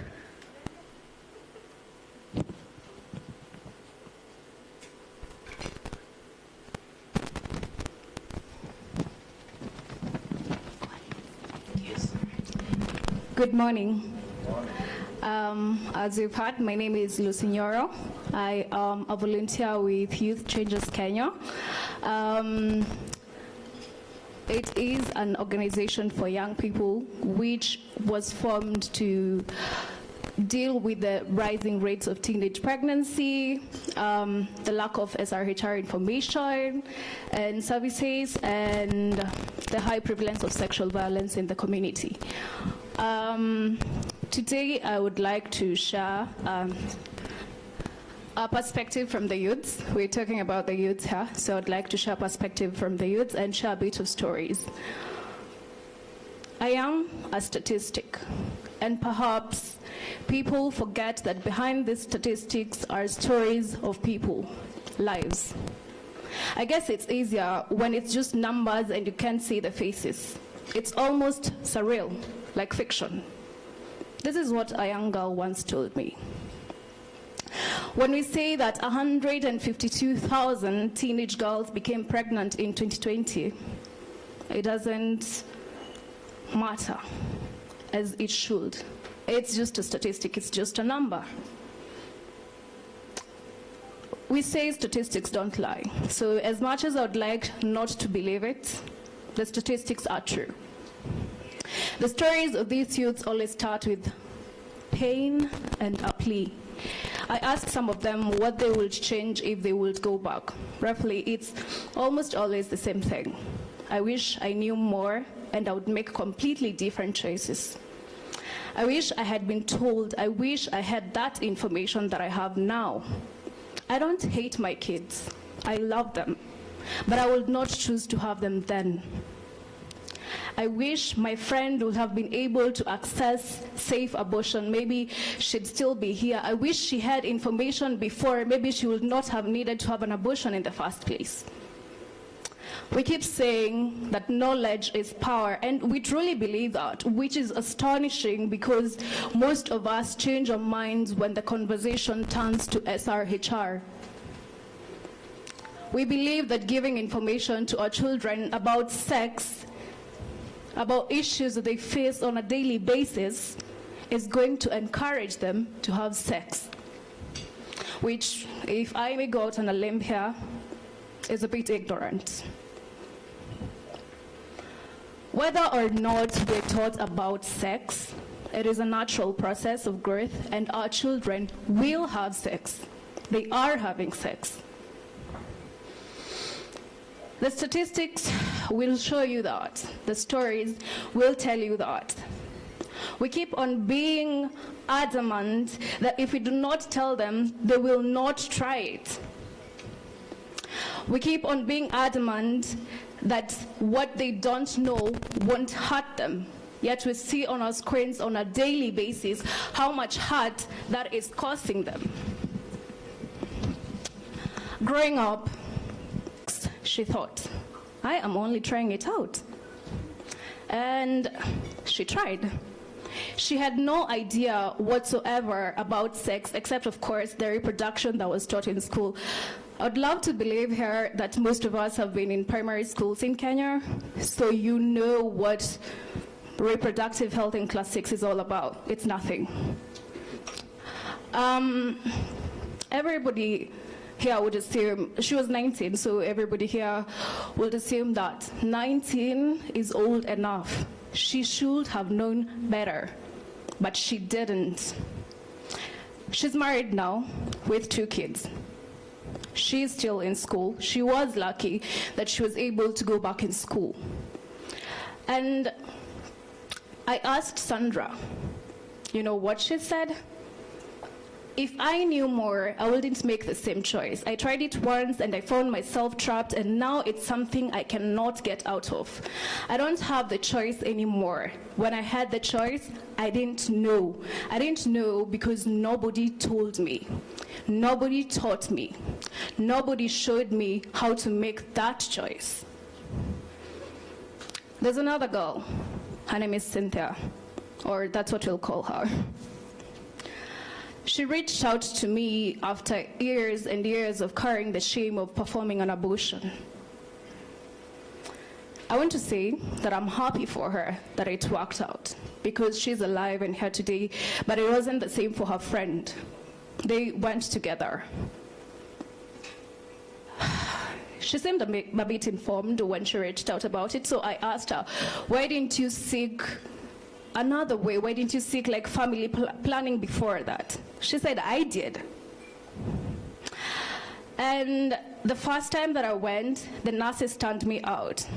I tried another facility and the doctor wouldn't give it to me. They said I was too young and I was being immoral. That family planning is for people who already have families, and I was too young to have a family. That broke my heart. It is the truth. I personally have sought SRHR services, and not even in a government facility, in a public facility, in a private facility that is well known. And the doctor told me no. So it is happening. And then I will tell you a story about a boy. His is about sexual assault. The first time he got sexually assaulted, he was 9 years old, and it was his sister. He told his mom about it. His mom beat the sister, but nothing else happened. And so he was assaulted again and again and again by the sister. Nobody told him what it was. Nobody told him that it was wrong. And so when he was older, he got assaulted again. In campus, he found a group of people who had been through sexual violence and sexual assault, and they were talking and sharing the stories. And he kept waiting for the day that a man would talk and share his story, so that he would share his story and offload it. But that never happened. And so he thought, perhaps it wasn't wrong. Perhaps I am the one who's blowing it out of proportion, perhaps.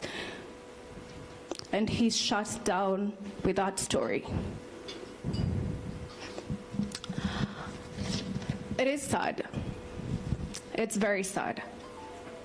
I wonder if you see the trend here.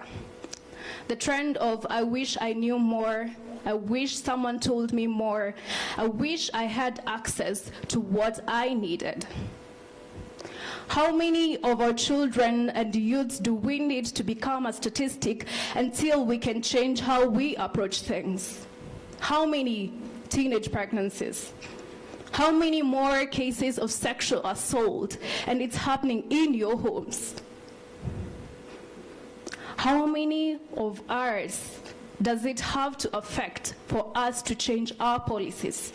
For us to decide that the best option is to give these children an opportunity to make an informed decision that is beneficial to them?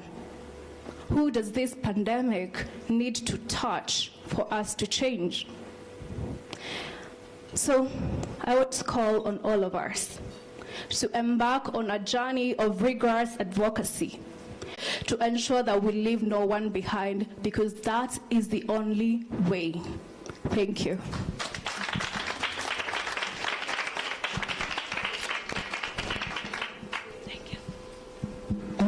I actually lack words to add to Lucy's speech, but how best is it to engage youths? How best is it to engage youths in all their diversities? How best is it, other than listening to them and ably incorporating their feelings in your interventions? The youth have spoken through Lucy. It is alarming the rate at which youth enhance social interaction that is exacerbated by the ever-growing digital space, engage in sexual activities at a very young age. Do we have mentors to guide them through? Do we have resource persons they can talk to? Or is it still private as it is? The world is changing, thanks to Make Way. At this particular juncture, I'd wish to bring on board the representative of the Kingdom, of the Embassy of the Kingdom of Netherlands, Mr. Johnson, just to alter the program a bit. Kindly come and speak to our guests. Karibu sana, Mr. Johnson. Thank you very much, MC. Yeah, it's always very difficult to speak after a very powerful message by the young lady who was, yeah. Is it a very powerful statement? Do you agree? Oh, okay. Others are not saying something.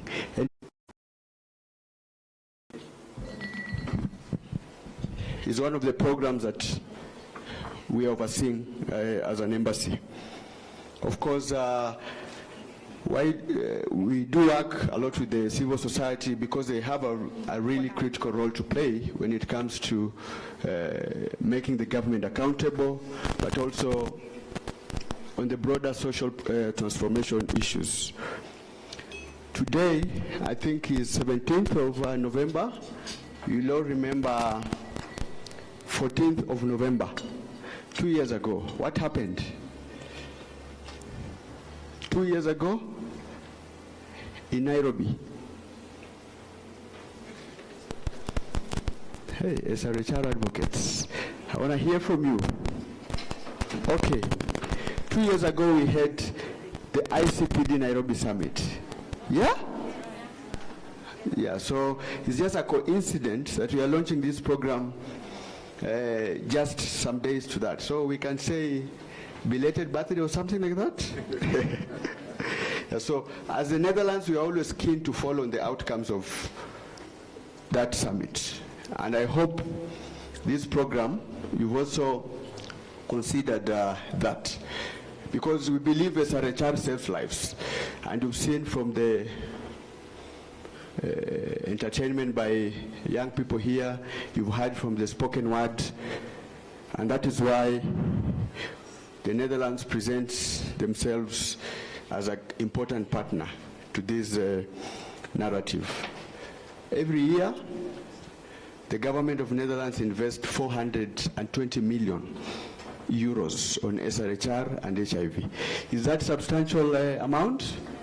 Yeah, if you convert into our local currency, you will hear your heartbeat. So it's quite substantive. Yeah, so, and the aim is basically to contribute to more girls and young people, especially from the underserved communities, like the focus of this program, to be able to meaningfully be engaged, access services, but also be involved at key decision-making areas when it comes to harmful practices, when it comes to GBV, when it comes to unintended pregnancies, and all those things. Again, this year is almost, I think, second year after COVID pandemic emerged, and we always say there is a high risk that some of the gains that have been achieved in SRHR are going to be reversed. So as the Dutch government, we're encouraging all our partners to be able also to factor in COVID when it comes to their interventions, so that we don't reverse the gains that we have harvested for the last couple of years. Make Way is just one of the consortiums that we work with. In Kenya, under the SRHR fund, and you can see our logo there, we have 7 programs. 6 of them are in Kenya. And yeah, Samuel has already mentioned their names. What we are encouraging is that also the leadership of Make Way Alliance will continue to work with other consortiums, harmonize, have synergies that we are talking about, but also the energy. I think George also made a very important point. When you come together, we don't just bring our synergy, we bring our energy, our diversity when it comes to all the areas we work. Where I sit, I have privilege to look at various theories of change or various ideas that the partnerships have developed. They are really innovative. If we bring all of them together, we'll be able to achieve great results when it comes to SRHR. And that's why we will continue organizing partnership days so that we bring all of you together. My last point, I think, is to congratulate this program. I think it's one of the best programs that we have in terms of, thank you, in terms of engagement with the embassy, in terms of trying to consult among the partners, but also bringing the intersectionality lane, because I think that is what has been missing in most of the SRHR work. And I hope, as you have said in your vision, you are not going to ensure no one is left behind when it comes to SRHR. And we're very much impressed as an embassy, and we appreciate that. Last point, I think I want to recognize and acknowledge the presence of my colleagues also from other missions who are around. Please feel free, welcome. As a Netherlands Embassy, we are happy that you are able to join one of these programs, because we are also crucial development partners to our work. Yeah. Thank you very much, and that's the end of my remarks. I wish you a very good day. Thank you. Thank you very much, Mr. Johnson. A special applause to Mr. Johnson, the focal point person at the embassy, representing the embassy on matters SRHR. Asante sana. Muhonja the African. Music, please.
Guza Nafsi, and this is Story Yangu. So it's a song we all know, dedicated to every person living with disability. And we love you, we appreciate you, you deserve everything good.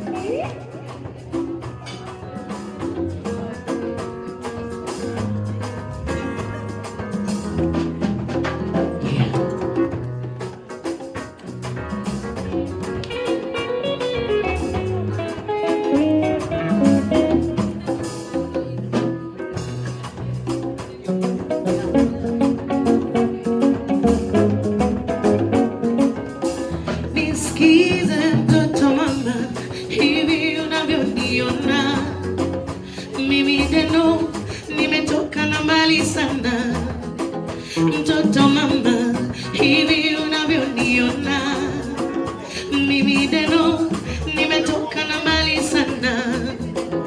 98 kangemi nikazaliwa, hata mwangaza sikuwahi kuja kuona. Hey, kangemi nikazaliwa, hata mwangaza sikuwahi kuja kuona. Oh, story yangu, story yangu. Hebu rafiki nipe sikio, mimi nataka simulia story yangu, story yangu. Hebu rafiki nipe sikio, mimi nataka simulia.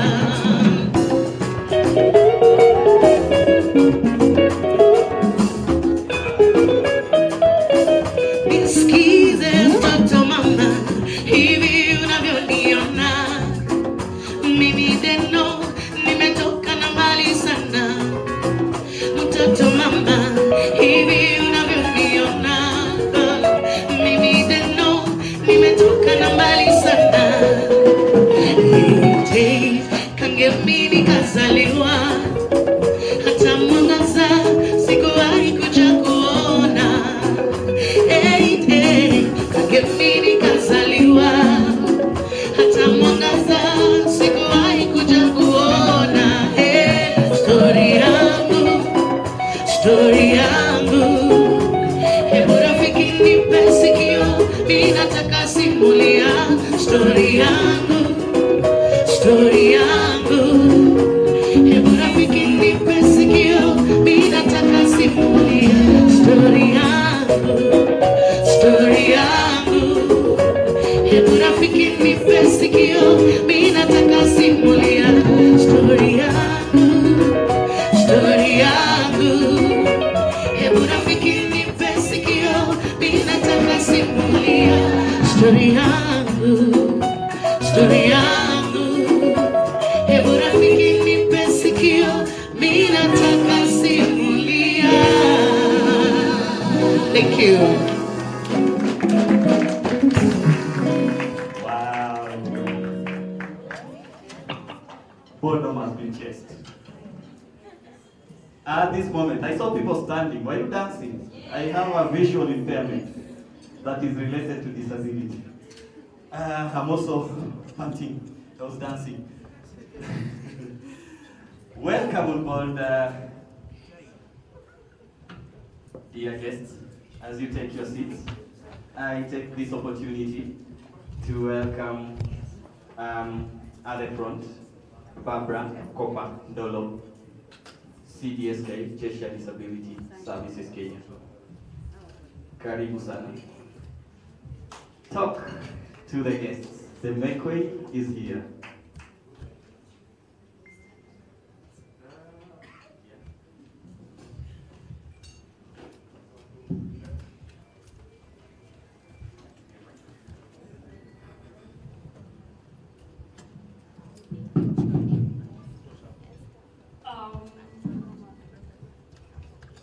To the representative of Embassy of the Kingdom of Netherlands, Mr. Johnston, representative from the government, Madam Beatrice, our collaborating partners, my fellow youth, ladies and gentlemen, good morning. By virtue that I am speaking on behalf of the program, I would like to begin by thanking you for creating time out of your busy schedule to be with us here today and witness the launch of the Make Way program. This demonstrates that we are committed to better health of the youth and the whole society. It is indeed a show that we are ready to break barriers. I heard someone say break free to make way. There is an African proverb that holds that if you want to go fast, go alone. But if you want to go far, go together. Dear partners, in order to achieve the objectives of this program, the Make Way team needs you and I. It is through building synergies and partnership that we are going to inspire dialogues. At Cheshire Disability Services Kenya, we call the government, and they call us a government.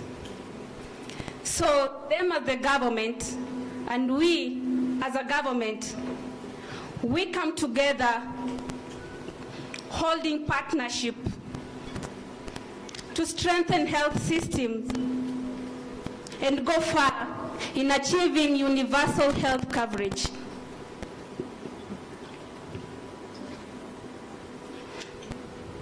I am so delighted and happy today, not because I'm speaking on behalf of this program, but because of the presence of youth here today. And as a young woman in this country, I have my own plight that relates to the issues that affect us, that are rooted deep down in our cultures, in religion. These are the kind of barriers that we as youth are being encouraged through collaboration and youth-driven initiatives to break. Make Way program as a trailblazer in operationalizing intersectionality in sexual reproductive health and rights. Envision SRHR for all, but with a special interest in youth with intersecting vulnerabilities and facing multiple discriminations. My fellow youth, it is time that we stand up and put our voices together to challenge these issues. And it is through such setting, it is through such initiative as youth-driven initiative, through meaningful youth participation, that we are going to achieve the vision of this program. COVID-19 has had adverse effects on us, the youth, and as mentioned before by previous speakers, gender-based violence has been on the rise. Statistics show that teenage pregnancy is on the rise. Sexual gender-based violence is on the rise. Drug use and substance abuse is on the rise amongst youth. What do we do about it? This is a take-home. I don't want to take much of our time, but to conclude, I want to quote one of our great African leaders, the late Nelson Mandela. And he said, vision and action can change the world. My name is Barbara Ndolo. I was asked to speak on behalf of the Make Way program, but in the interest of time, and much has been said before, I didn't want really to dwell on the program because it has been explained. I am the project officer leading in the implementation of this program at Cheshire Disability Services Kenya. And in all that, naomba Mungu awabariki sana. Asanteni. Thank you very much, Barbara Ndolo. Barbara Ndolo represents CDSK, Cheshire Disability Services Kenya, the lead consortium partner in mainstreaming disability in the Make Way program. So disability issues are rightly placed.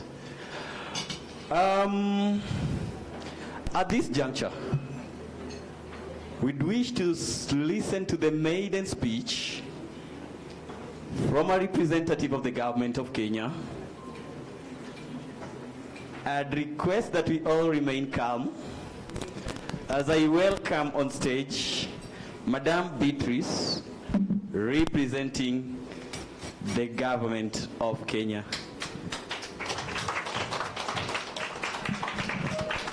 And after Madame Beatrice, we get ready for the lounge. Karibu sana, Madame Beatrice.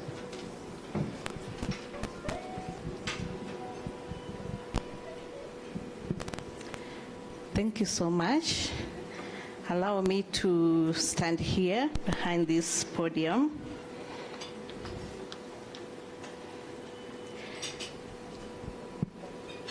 Good morning. Good morning once again. As I have been introduced, my name is Beatrice Ochieng. I work for the Ministry of Health.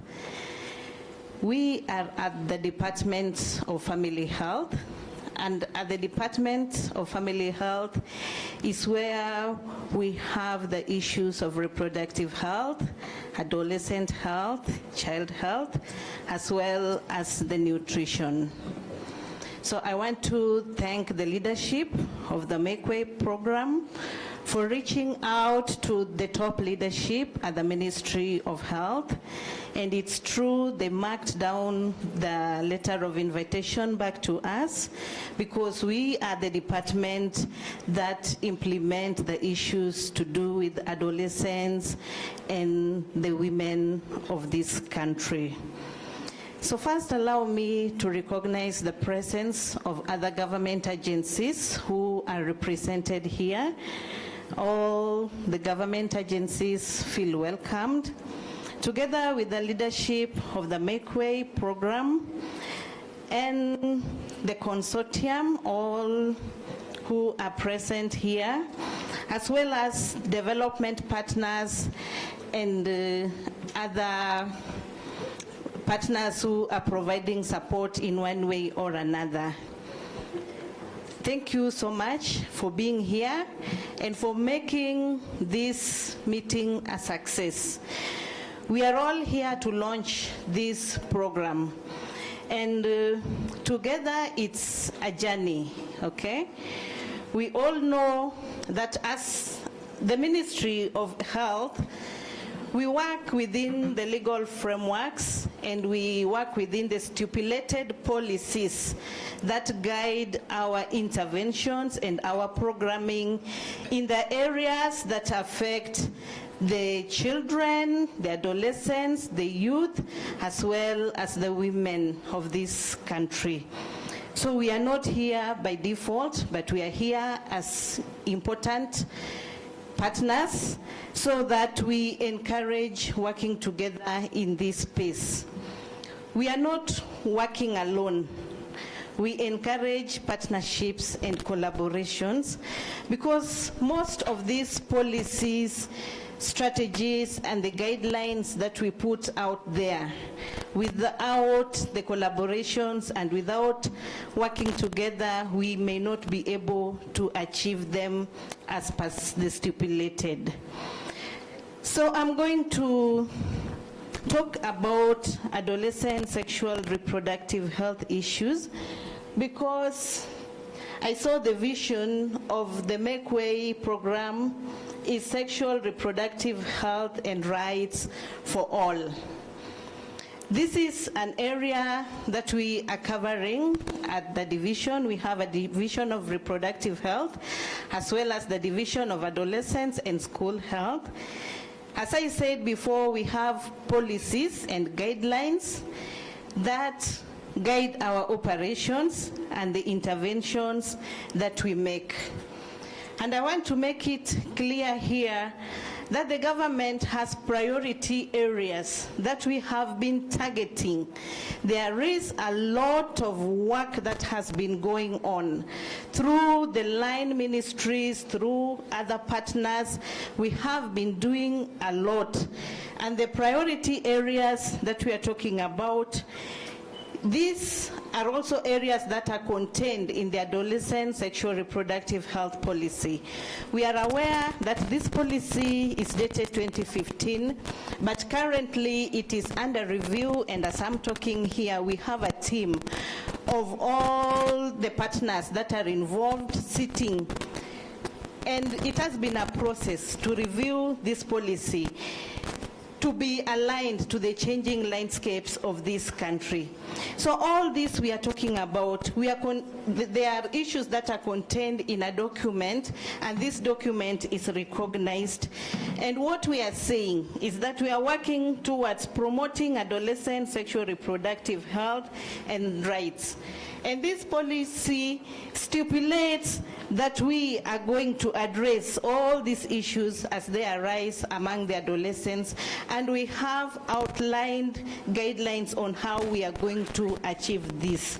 Also, we are talking about increasing access to adolescent sexual reproductive information for age-appropriate sexual education. We know we have these adolescents in school, and we have the adolescents out of school, and they are at different ages. We are talking about the appropriate comprehensive sexuality education that is in line with their ages as they grow up.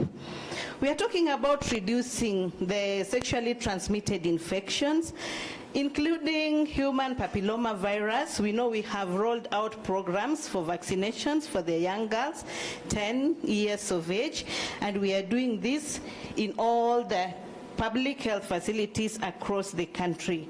Also, programs towards reducing morbidity and mortality of these adolescents and young people. We have the communicable diseases and the non-communicable diseases that we are currently targeting under the different arms and the divisions of the Ministry of Health. We have issues of early unintended pregnancies. This is an issue that everybody is talking about here. The young girls talked about this, and we know it is something that is a thorn that is pricking us now. But as policymakers, what are we doing? What were we doing before? And moving forward, how are we going to change the landscape so that we do it better? All this that are happening, where did it start and where did we go wrong? So all this, we have to have a roundtable discussion with all the partners who are involved, including the adolescents and young people themselves, so that we may understand the landscape that we are in. What is it that we need to do better, and what can we change? And all these changes are going to be included in the new document to guide our operations as we are in this landscape of promoting the health. Enough. We are still having, and young people sometimes find themselves caught in between these cultural practices that are not healthy to their lives. We are saying we are strengthening the capacities of every stakeholder who is involved so that we may be able to mitigate in one way or another. And this is also made possible by collaborations with other line ministries as well as other partners, so that we are able to alleviate those cultural and harmful practices and end them as much as possible. We are talking about ending these harmful practices that are happening. Somebody talked about drug and substance abuse. This is a menace that is also affecting the adolescents, the youth, and the young people. We are saying we are promoting provision of accurate information on the dangers of these drugs, as well as supporting the provision of medical and psychosocial care to those who are affected. Do they know the avenues to follow in case somebody is feeling trapped? Yes, we are talking about prevention, but once you are in it, what's next? We are opening up all these avenues for support, even for the people who are already trapped, so that they may get medical and psychosocial support as much as possible. Again, reducing sexual and gender-based violence, and also improving the response. We are having cases of sexual and gender-based violence, and also we are promoting awareness among adolescents, families, and communities about these existing SGBVs and the response services that are available. They may be hiding somewhere, not knowing what to do. Some of them may not even know that whatever they are experiencing is a form of violence, okay? So let us amplify our voices so that we create this awareness. All the corners, we know what are these forms of violence and what are we supposed to do in case it happens to me or it happens to somebody whom I know. Let us be each other's keepers and create awareness and pass these messages as early and as far as possible. Lastly, addressing the sexual, reproductive health and right needs of the marginalized and vulnerable adolescents. This is a key priority area that we are talking about, and we are saying we are supporting the provision of disability-friendly sexual reproductive health education and services to this age cohort. From the skit, it came out clearly that this group of people are facing discrimination. It may not just have been a play, but something that is real. Some people might have experienced it. So we are not taking it for granted. And we are saying we are supporting this cohort as much as possible so that we are able to listen to them, amplify their voices, and know their needs while we are mitigating to some of these issues that they are facing. So lastly, I'm going to say that we have developed strategic plans, and these strategic plans clearly stipulate the strategies that the Ministry of Health is using in order to achieve all this that we are saying in these policies that I'm talking about. And in the current adolescent health strategic plan, we are talking about sustained commitments, leadership, advocacy, and coordination. This is where we all come in, because we are all partners in this space, and we can make a way where maybe there was no way. So by us collaborating through the right avenues, we may be able to work together towards alleviating a common problem. Again, we are talking about empowering adolescents as critical partners in their own health. We are empowering these adolescents to be decision makers in their own health. And while we are saying this, we are involving them in all decision makings, round table. When we are making these documents, making the policies, the activities and the interventions that we are undertaking, we are involving them around the table so that they may have the chance to make critical decisions on their own health. Lastly, we are having avenues where we are empowering the parents, teachers, and the community as large, so that we all take the shared responsibilities in regards to the adolescent health. We had one young speaker here who said the parents did not say anything to her about all these issues that we are talking about. And that has been a gap and a challenge that has been seen. And towards this, we have documents that we have developed that is making it easier to involve the parents and the community at large so that we are able to address all these issues together. Lastly, we are talking about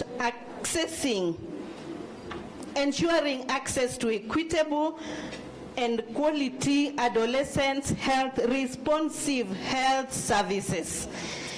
The issues of health services for these adolescents, we are saying the Ministry of Health have adolescent-friendly youth centers in all the public facilities, whereby these adolescents and young people can access the health care that they need.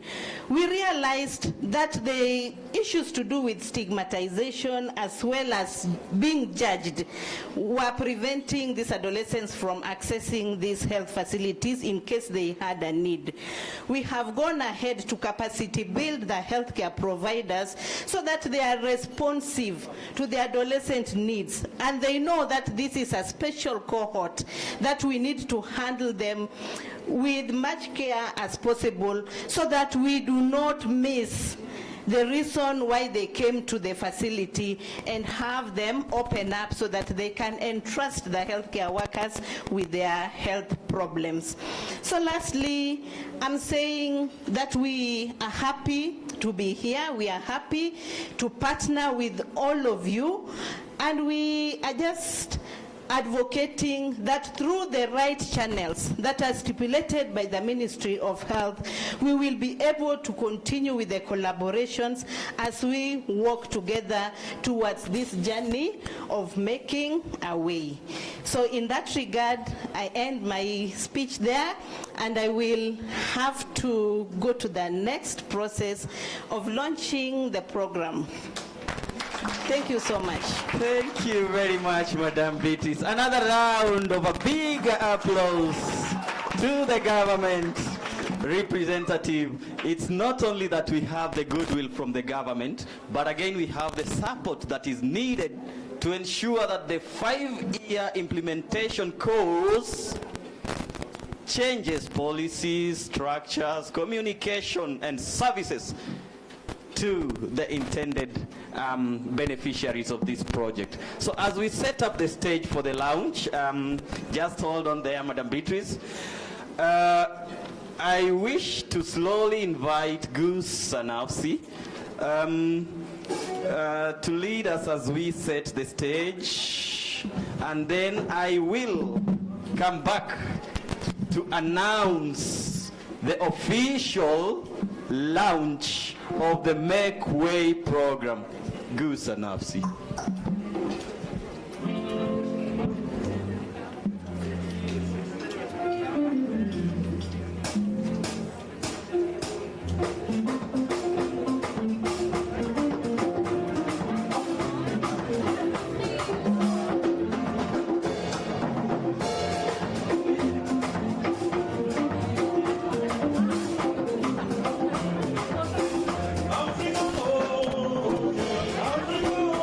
Oh,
The cake is ready here. Photos have been taken of the cake. The lead consortium partners are here.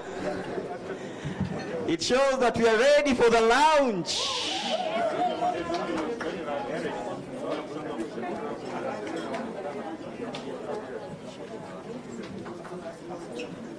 Another request is that those barring visibility by our cameramen, we have the media taking every footage of this. So if you could maybe take a position behind those who are officiating the lounge. Yes, that way, so that there's enough visibility by the media.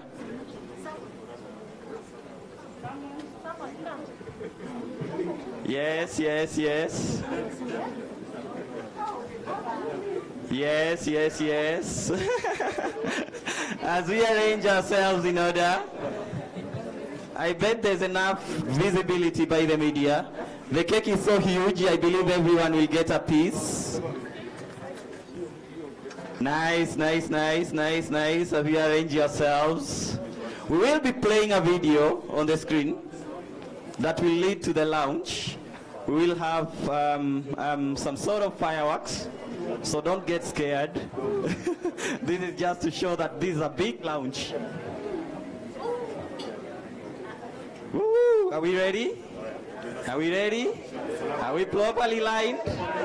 Siskio energy. Are we ready for the lounge? Are we ready?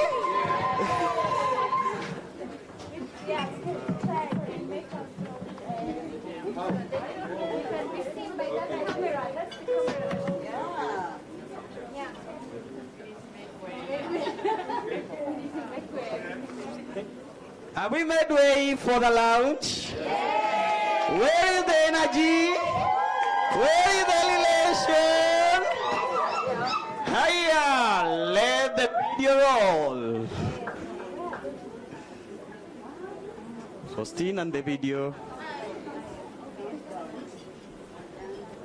Are we holding the knife? Yeah. Hello? Are we all there? The cake looks delicious. Just describe it. It has make way properly printed on the top. It has I am salivating. The cake is huge. I believe everyone will get a piece.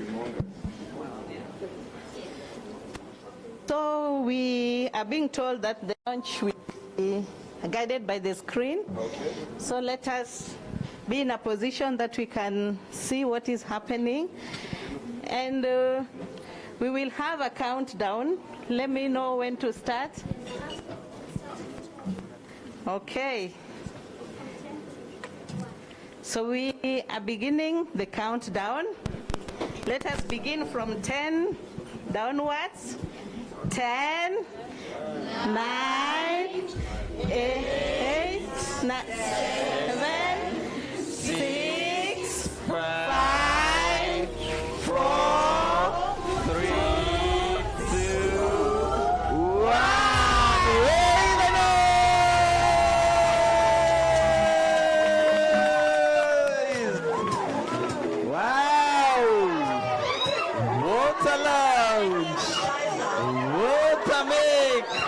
What a way!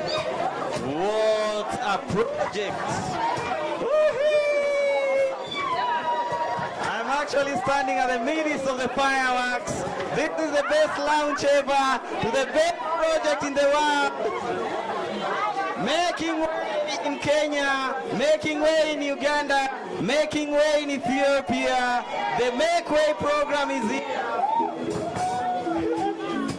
So as we cut the cake, music please.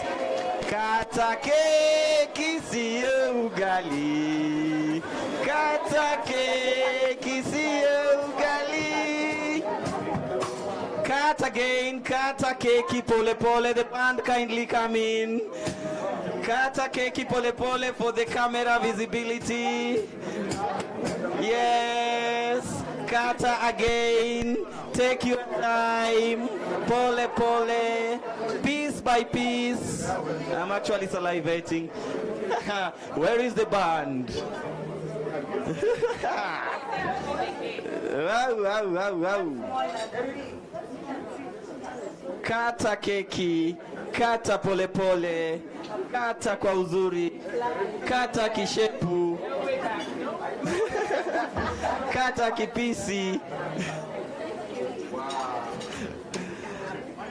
Aya, tunaangalia wa kuanza kutesti keki. Keki inatestiwa. Keki inatestiwa. Aya, wacha tuone keki. Wacha tuone keki. The taste of the biggest share of the cake goes to the government official. Kata, weka, moja, twende, kula, and tell us the taste. Yes, yes, yes. Yes.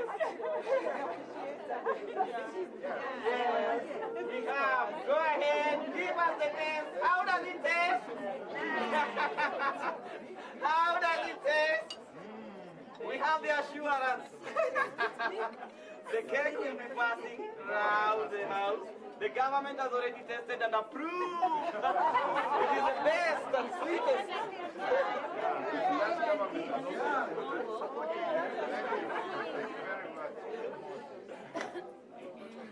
Thank you, thank you, thank you. So as we settle down, the cake will be moving around the room.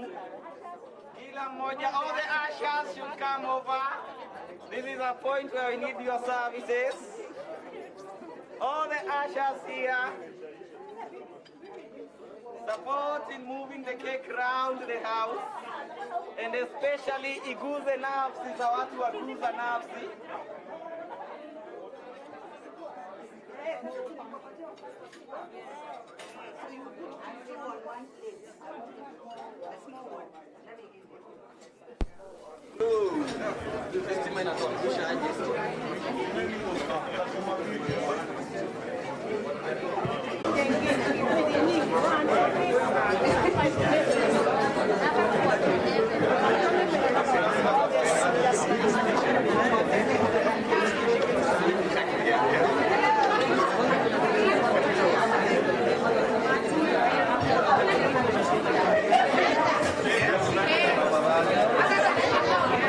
As we all enjoy the sweet taste of the mouth-watering cake, I'd like to bring to your attention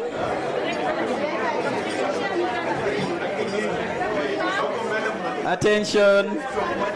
Attention. I know the cake is sweet. I agree that the taste is mouth-watering. I also agree that the cake is not ending now. So as much as we are using the facility, we are reminded to observe the COVID protocols that are well stipulated by the Ministry of Health. Mark you, the government is here. We don't want sisi hatuna shida na gava.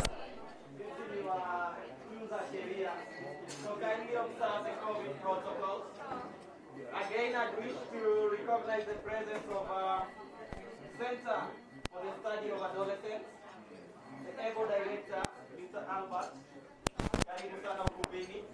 I bet you've also had a taste of the cake.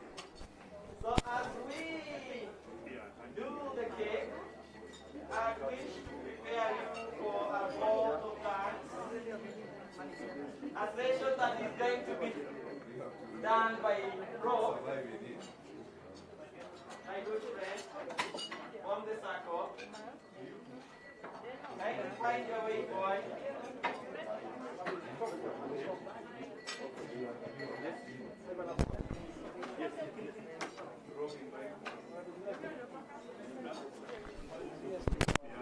It's spacious, and we have observed all the COVID protocols. So we want to say thank you to the management of the hotel. First and foremost, thank you for choosing this hotel, and thank you the management for ensuring that we have had the food, we have had the space, we have had all that we have needed, even if KPLC has been running away and coming back. But we are grateful that it has served us to this end. So, kwa hayo machache as a Kenyan, I want to say thank you, asanteni sana.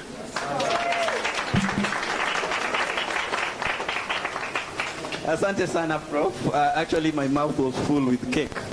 It's so tasty. Now, we've reached the helm of our celebration. The launch has been successful. Unfortunately, it couldn't happen in Uganda or because of the obvious reasons that there was a bomb attack. And we pray for them. We pray for the lost lives. We pray for those that have been affected and those that are recuperating from the blast. The Make Way project is here for 5 years. As the marriage, well elaborated by Prof, takes course, we pray that it be successful. We change policies, we enhance access, and we make inclusion possible. So thank you very much all. At this juncture, I'd especially take this opportunity to welcome Maureen Ongombe from the Circle of Concerned African Women Theologians, Kenya, to give us a closing prayer. Apparently the hotel management has hindered continued band play. We wanted to again close the session with the other verses of the national anthem, but again, we will tell them that next time they allow us to make the noise because it was a lounge. We are celebrating. Tunapiga sherehe. So karibu sana, Maureen. Thank you very much. Could we please stand for the closing prayer? Could we please stand?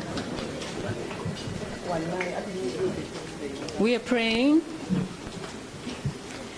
Dear Lord, we thank you for a successful and well-attended launch of the Make Way program, truly a beautiful celebration. May your purposes for the program be accomplished. Multiply our efforts as only you can. Steer our intentions to align with your righteous will. May love be at the forefront in all that we do. May all the glory go up to you when we reach the finish line and achieve our goal of making a way where there has been no way. Bless all who are present and those we encounter as we make a way.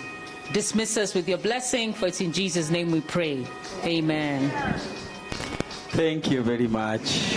We still have pieces of the cake. We still have breakfast at the back. It's your pleasure. And at this moment again, I'll give all the pleasure of living at their own place. Thank you. Asanteni sana. The Make Way program has been officially launched. I've been your MC, Colin Sombajo. The gentlemen can call me Colin Sombajo. And to the ladies, you can call me anytime you want. I will receive your calls.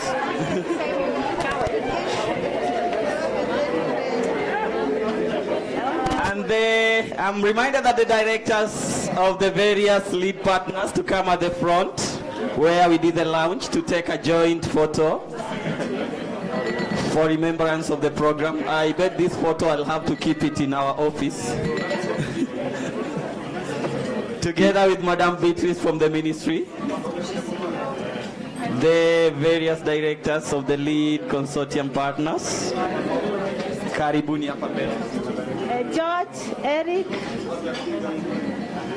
Teresa, please come forth. Prof.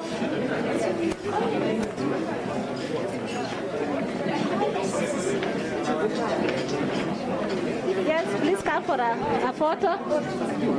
George, Eric, Teresa, please, I request the directors to come forth. Thank you. Take one photo.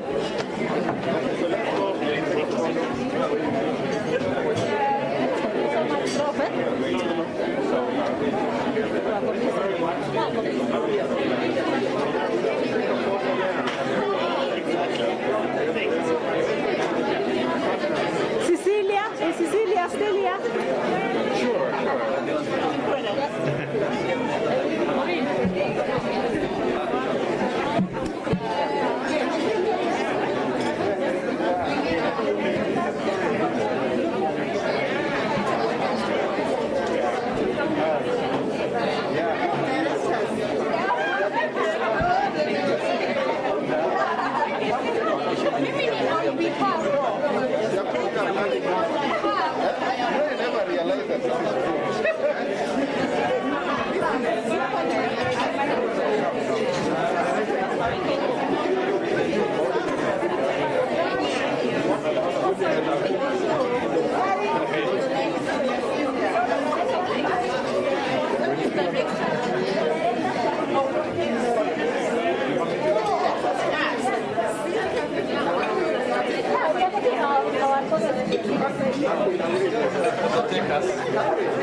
Collins, please.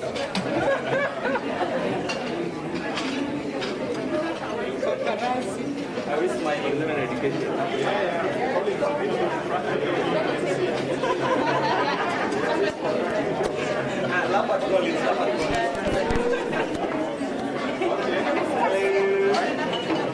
We are used to chapatis.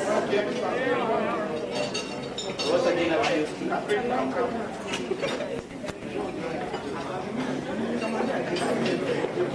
Okay, thank you. Thank you so much. I like the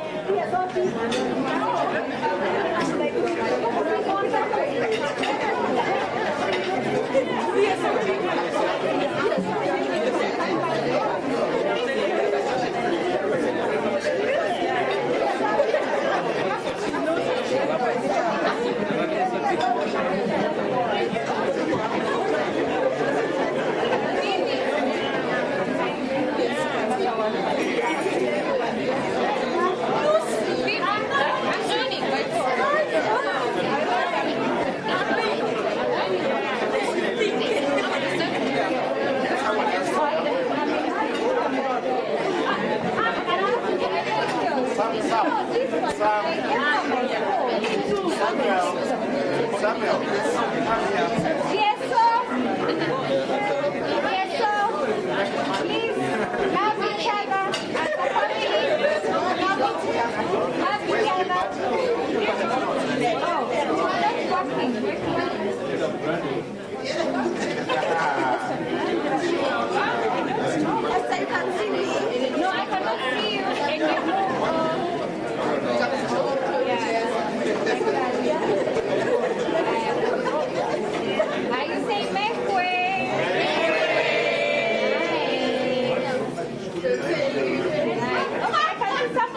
Not smart.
Forward team, please come here.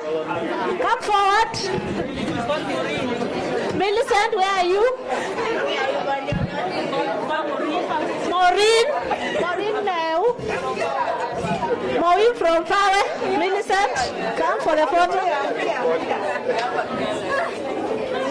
Who else? Are we all? Millicent is here. I'm here. Where am I supposed to stand? Zoma. You okay? I'm going to talk to you about intersectionality. No, Maureen, is this Maureen? Yes, thank you.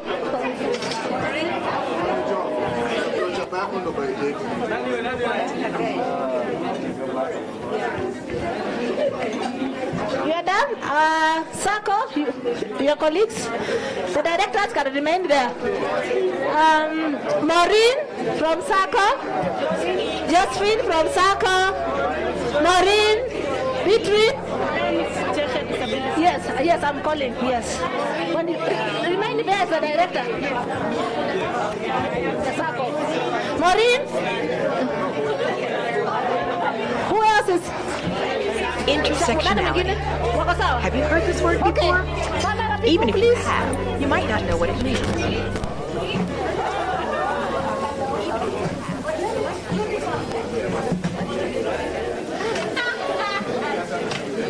Okay, thank you. Sitske, Cheshire Disability, Success of Kenya is the name. Maureen, Barbara, Vincent, Skeva.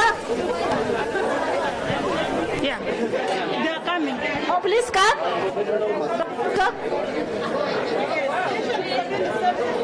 Please come. Vincent, where is Vincent? Vincent is here. Yes. We are good, eh? Is taking photo?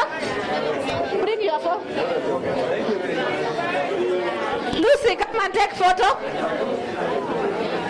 Nani anapiga picha? Piga. Yes. Oh, you not agree? Oh, okay.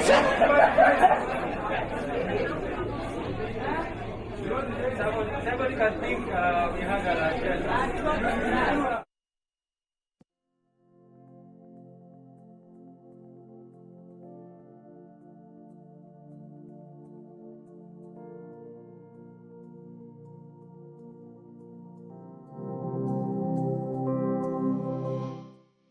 Intersectionality.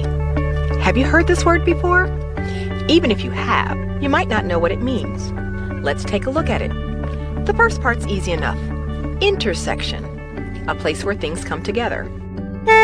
Intersectionality refers to the reality that we all have multiple identities that intersect to make us who we are.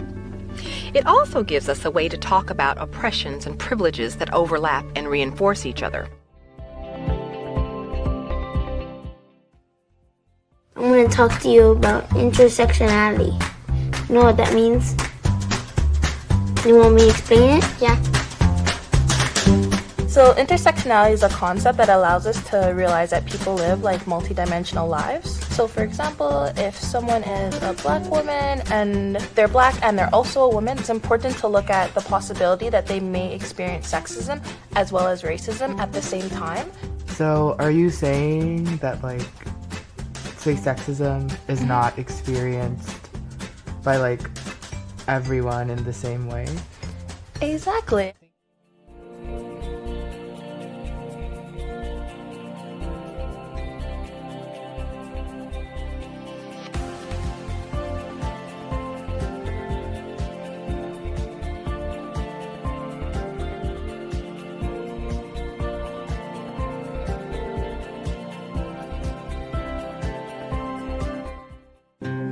Intersectionality helps explain how parts of who we are come together to determine who has power in our society and who does not.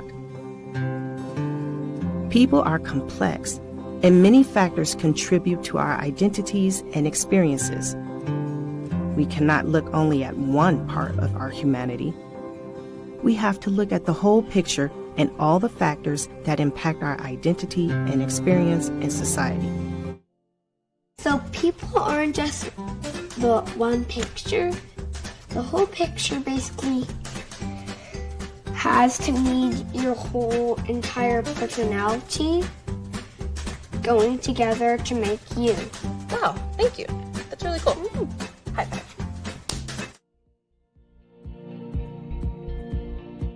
The roots of intersectionality lie within the Black feminist movement, with legal scholar Kimberly Crenshaw originating the term.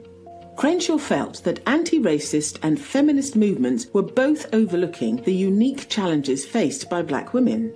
She stated that legislation about race is framed to protect Black men, and legislation about sexism is understood to protect white women. So simply combining racism and sexism together does not therefore protect Black women. Intersectional theory is now applied across a range of social divisions and also to understandings of domination, such as those associated with whiteness, masculinity, and heterosexuality. Intersectionality is not only about multiple identities, and it's not a simple answer to solving problems around equality and diversity. It is, however, an essential framework as we truly engage with issues around privilege and power and work to bring them into the open. Intersectionality means listening to others, examining our own privileges, and asking questions about who may be excluded or adversely affected by our work. As importantly, it means taking measurable action to invite, include, and centre the voices and work of marginalised individuals.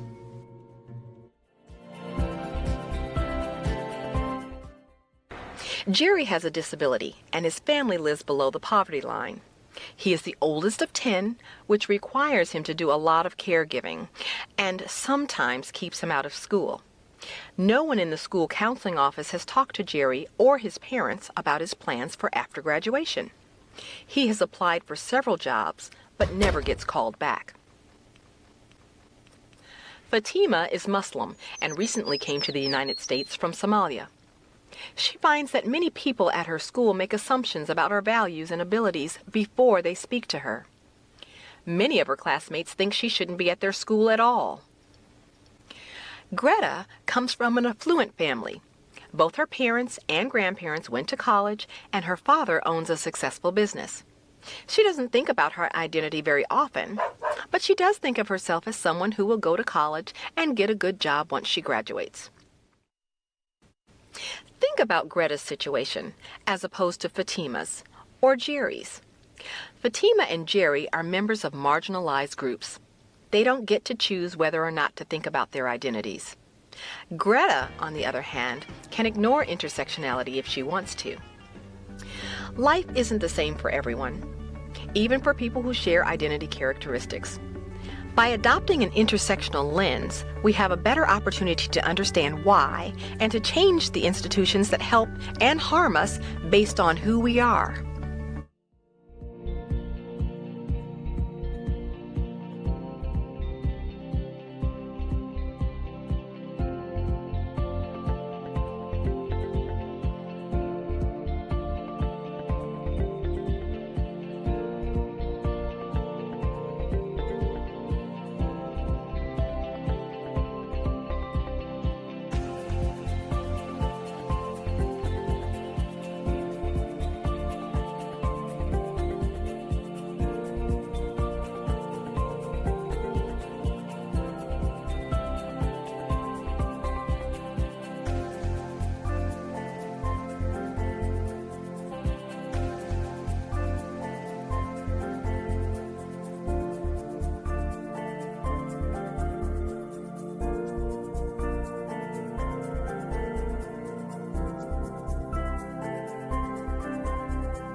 If we can't see a problem, we can't fix a problem.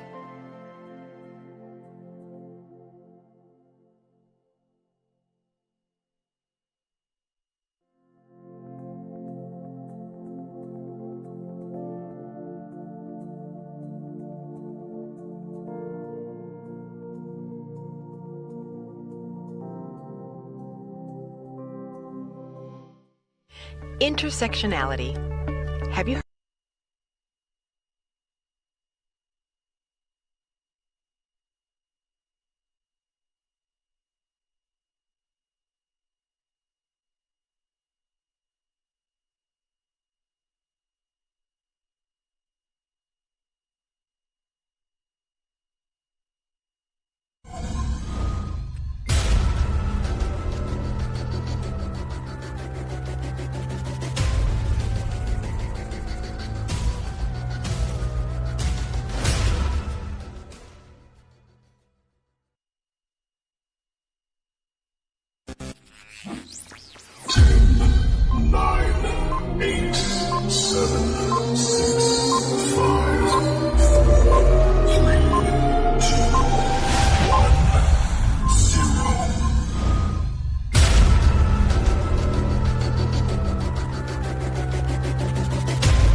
Nine, 8, 7,